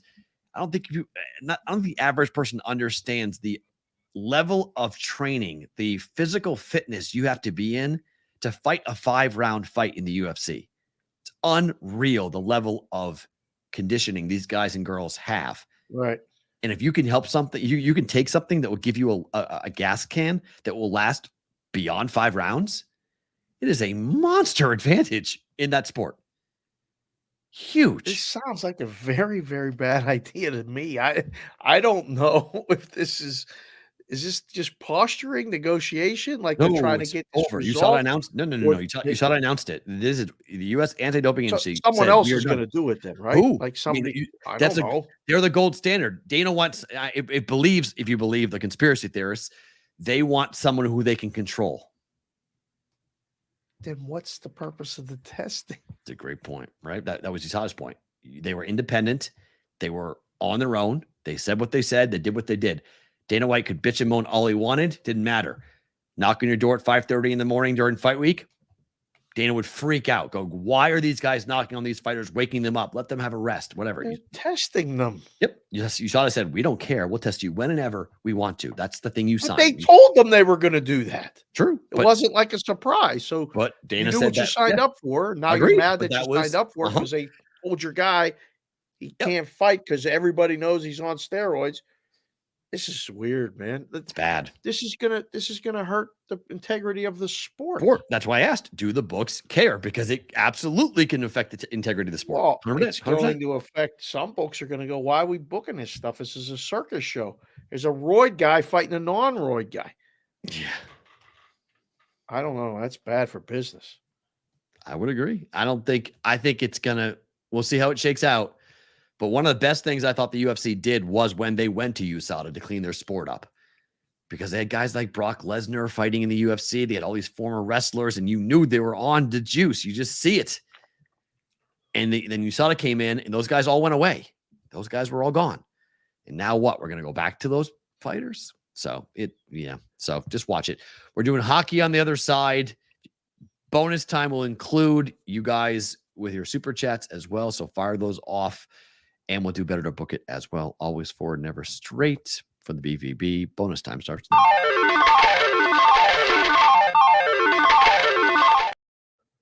Okay. Hockey. Red Wings at Devils, laying 250. Total 6.5. They're all total 6.5. Comfortable yet laying these big prices this early in these games? We saw last night. Be careful. I mean, seriously. Blackhawks won. Blackhawks were up 1-0 on the Bruins. I wasn't walking around. I wanted to live bet it, but I had to be somewhere. If you'd have told me you placed a live bet from the show, I wanted to. I think I would have quit doing the show with you. I'd have been like, look, we got to take a break. If I wasn't walking, I was going to do it. You got to take a break. Yeah, I had enough of you. It's like we have a meeting. You're going to go. Okay. She was like, I saw the goal come across my flash score, and I was like, it's 1-0 Chicago. Bet the Bruins. It's like right now. We all have the same problem. It's so bad. Why do we do that? I've been lying at the grocery store and check a score and go, oh, wait, hold on a second. Ma'am, hold on 1 second. I'll be with you in a second. Hold on. All right, that's good. Now we're good. Okay. Right? Red Wings at Devils. Over? People like the Red Wings. Young, talent. We'll see. I think they're going to have a good season. They're We'll going to come back. Again, they got talent. We'll see about the goaltending. The goaltending determines how a lot of things go. Yeah, so that's fair. Let's just sit back and observe for me. But leaning another Devils big price. The Stars at home, laying 210. Total 6.5. Stars. I have a bet on this game. St. Louis is apparently going to be really bad. Yeah, maybe. We'll see. There's a couple guys I know that are telling me that, so we'll keep an eye on that. This is a lay it too. This is an under for me. David's called multitasking. What are you talking about, Luke? What are you talking about? Under 6.5. Oh, yeah. Stars at home. Team total over for the Stars, though. Probably decent play. Couldn't play it last night, but decent play. 4 tonight. Yeah, 4-1 final, I think. Florida at Minnesota. I flip a coin. Under. Another under. Stars in regulation for Crunchy. Not bad. Don't mind it. Yeah. Crunchy's not only just crunchy and disgusted beaver, but he's angry. 130 for that? What's the price on that?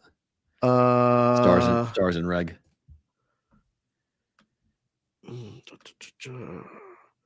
It's probably plus. Really? Yeah. It's only plus minus 120 or minus 125. So regulation is probably even money or plus 110. Yeah, just guessing. One more. I don't have my app. I don't. One more hockey. Vegas is laying 250 on the road to the Sharks. Sharks might be the worst team in hockey. Caca. Mm-hmm. I mean, if you like that, Devils Golden Knights moneyline parlay. What is the price? Devils. That's what is that? Plus 105. Put those two together. That's plus money. 103 minus. Still got it right there. Oh, that's minus. What is the price? Holy crap. Minus 103. DraftKings has minus 103. It's 250, 245. Oh, 245. I'm looking at 235. Okay.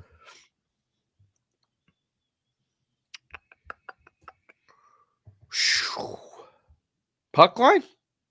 Knights? For Knights, yes, possibly. Mm-hmm. Don't mind it. That's even money. You like that better than regulation? Sure, because you get the no regulation. Yeah, regulation probably minus 160 or 150. In reg, let's see. Vegas in 60. 160? 155. Still fucking got it. It's unbelievable. Don't mind that, but it's a lot cheaper than $2.45. Fucking algorithms right there. $1 cheaper. I still fucking got it. You gonna watch this game? Probably, yeah. I mean, depends on what happens with baseball late, but probably. I might go right from baseball to this. Completely ignore the football game. Yeah, it's. I mean, this game might be over fast. I mean, Vegas jumped on Seattle, so they may jump on San Jose too. Over team on the road. I'm gonna text my boy Tyke and see if we could shoot up there and go to a Sharks game. We didn't go to an A's game. Should have gone up there and go to an A's game. Might have to shoot up there and go to a Sharks game. Just wait for you ever been there? No. Been to San Jose, but never been to a Shark Tank. Never been there. No, have not been there. Better to Atlanta Koosh just went in and grabbed Vegas in New Jersey. He's got -102. He just went and did it. Good. I like it. How about that? I like it. I may do it to myself. I love when guys just mention that. Thank you, ATL. Yeah, I like that. Better to book it.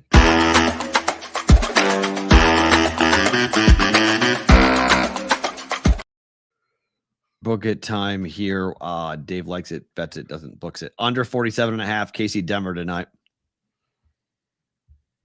Half a point of CLV. Yeah. Not in love with it, but I would bet it. I don't want to keep trying to fight the primetime unders. I did it.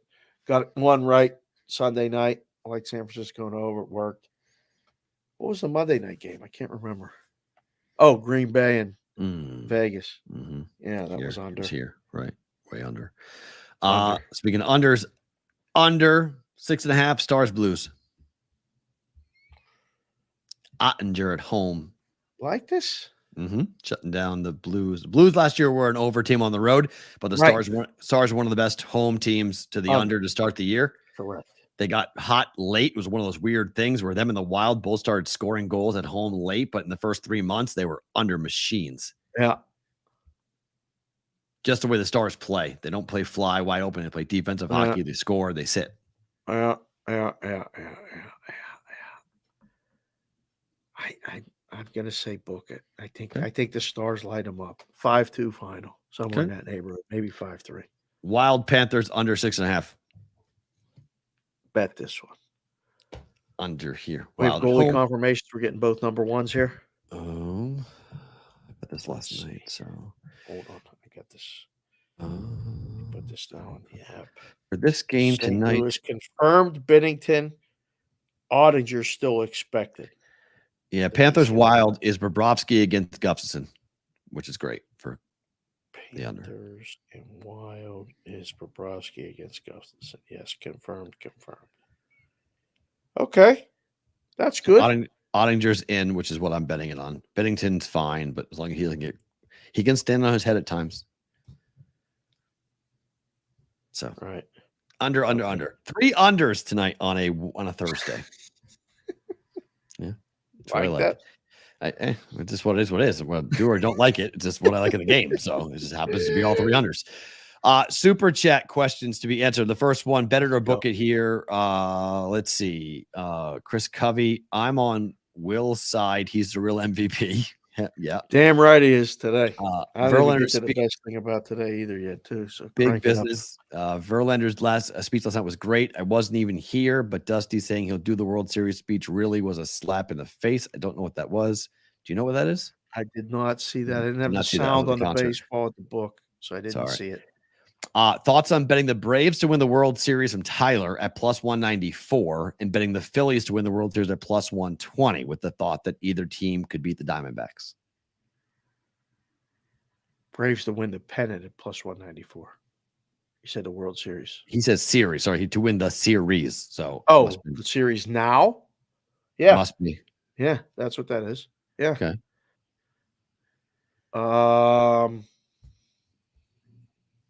Well, I mean, if the Braves win the next 2 games and they're in the NLCS, they're minus, I don't know, 160 to win the series, if not higher.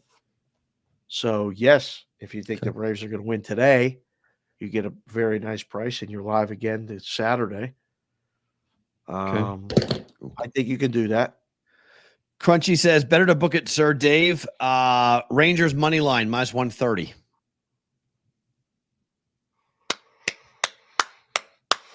A lot of hype with the Buffalo team. I'd say book it. Okay. Flyers, Blue Jackets under 6.5. Flyers, Blue Jackets under?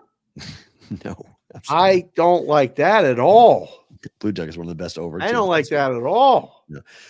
Devils puck line, plus 105. Fair. That a lot of hype, lots and lots of hype with the Devils coming in. I think that's not a bad play. Plus 125 Phillies tonight.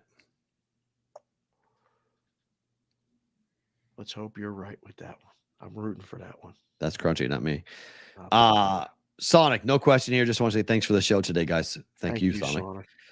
Justin, better to book it. Same game parlay. Phillies to score 1 run. Yes. Strider 5 Ks. Good. Phillies plus 2.5. You can do that? FanDuel boost at minus 120. That actually has a shot at winning. I mean, a lot of these boosts they put up at the top, they have no shot at winning. Right. I mean, people don't know that. And if they just went and did the props that they put in that thing, sometimes they're better down below. Fair. If you just do it yourself. Mm-hmm. People don't know that either. I don't know if I'm exposing the books or not. I don't know if I'm supposed to be saying that or not. I don't give a fuck. It's in BBB bonus time. So, I think that actually has a shot at winning, don't you? Phillies aren't getting shut out. No. Strider's 5 Ks wins it or more than 5 Ks? 5 or more, I believe. Okay. That's unless he lays an egg like Kershaw did. I think he gets 5 Ks. And the last one is plus 2.5. So a blowout's the only way this wins? Yep. Loses. Yeah. Yeah, loses. I mean, I don't know, bro. I like it. And I don't really like the same game parlays, but that got a shot of winning. Big business. Again, better to book it, Dave. Dallas, St. Louis, under 6.5. Same bet that I gave you. Wait, what is this? He's big business doing it for you. What? Dallas, St. Louis, under 6.5. Same bet that I had. You don't like it? Not sure. I don't. Right. That's fine. I don't know. Rangers. I could be dead wrong. I'm leaning. I think that game goes over. Rangers and Sabres over 6.5. First blush, yes. Chef Benny, NFL parlay. Who blows this for me? 169 plus 169. Okay. San Fran, Miami, Rams, Eagles, Bills. Hold on. That's an NFL parlay? Yep. 5-team money line parlay. Football, NFL, money line parlay. Go. Niners. Okay. Dolphins. They ain't losing. Rams. They ain't losing. Eagles. Okay. Bills. They ain't losing. You heard my voice. Might be the Eagles. It might. That's the only real one. I mean, unless the Rams Stafford gets hurt, and I don't know who the backup is. That's something crazy could happen. I think all them other 4 win. Mm-hmm. You? Yep. I like that. That looks like a winner. I would agree. Yeah. Dave's Daily Picks. UFC not testing will take ground and pound to a whole new level. Also, that's what she said. Have a great day, guys. Happy 5K. Then finally, you didn't say Philadelphia, Matt. Philadelphia for that. Yeah. So right. Good stuff with that, guys. Favorite thing about today is what? 5K. Nope. Talking about running. Not talking about 5 dimes. 5K bet. None of that stuff. I'm talking about one thing. The number of people following the show account on the Twitter. People look at this stuff, boys and girls, whether you want to believe it or not. Listened to a lot of nonsense yesterday. Got to visit with some friends in the business. Made some new acquaintances in the business. You know, when you get the numbers, they tell you need engagement. When you got the engagement, they tell you need the numbers. I can't figure the fucking pitch out. I'm going to figure it out. And distribution, too. Don't forget about that. Don't forget about the distribution. For God's sakes, you're right. Can't forget. You got to have the distribution. You guys are on 5 platforms. Yeah, you need 10. Okay, no problem. Almost said something. Yeah. Deep breath. Take it there. We're show for the people. And there's 5,000 of you. Maybe a couple porn bots. Maybe a couple betting bots. That's fine. but there's over 5,000 people following the show account. There's almost 28,000 of you following me, and there's 17,000 of you following Perrault. 28 and 17 is 45, and 5 is 50. 50,000 accounts follow the three of us, the show, and me and Matt. And we can't thank you enough, because at some point, somebody's going to go, I watched the show. I can't describe it. I don't know what to categorize it, but I know I fucking like it. And I like the fact that people watch it all over the place. Down in Australia, up in Canada, and all across the United States. And I watch the chat, actually. It's very entertaining. People talk to each other. People go to the Discord. People come out to live shows, all of which we've proven and done. And whether somebody brings the bag or writes the check, we're going to keep fucking doing it. Just let you know. Always forward, never straight. The BVB, we're coming. We'll be here every day around 11 o'clock-ish Pacific, 2 o'clock Eastern. Come on in and join the show. It's not bad. That's my favorite thing about today. I would agree. My favorite thing about today is, and yes, big business, I am sleepy. Yes, I am burned. Sleepy. We're exhausted. I am burned out, dude. You have no idea. I'm taking a nap the second we are done with this show. And I posted this show. I'm sleeping for at least a little while. It was G2E is always entertaining and interesting because it's the state of the entire industry. And it's not really for people like us, but it's always fun to go and listen and see what's happening, what's coming. Like I walked past the NFL slot machines. And that whole big, they had a gigantic, I don't know how big it was. I'm going to say maybe a 50-foot high or wide rather, helmet for Aristocrat Gaming with the NFL. Yeah.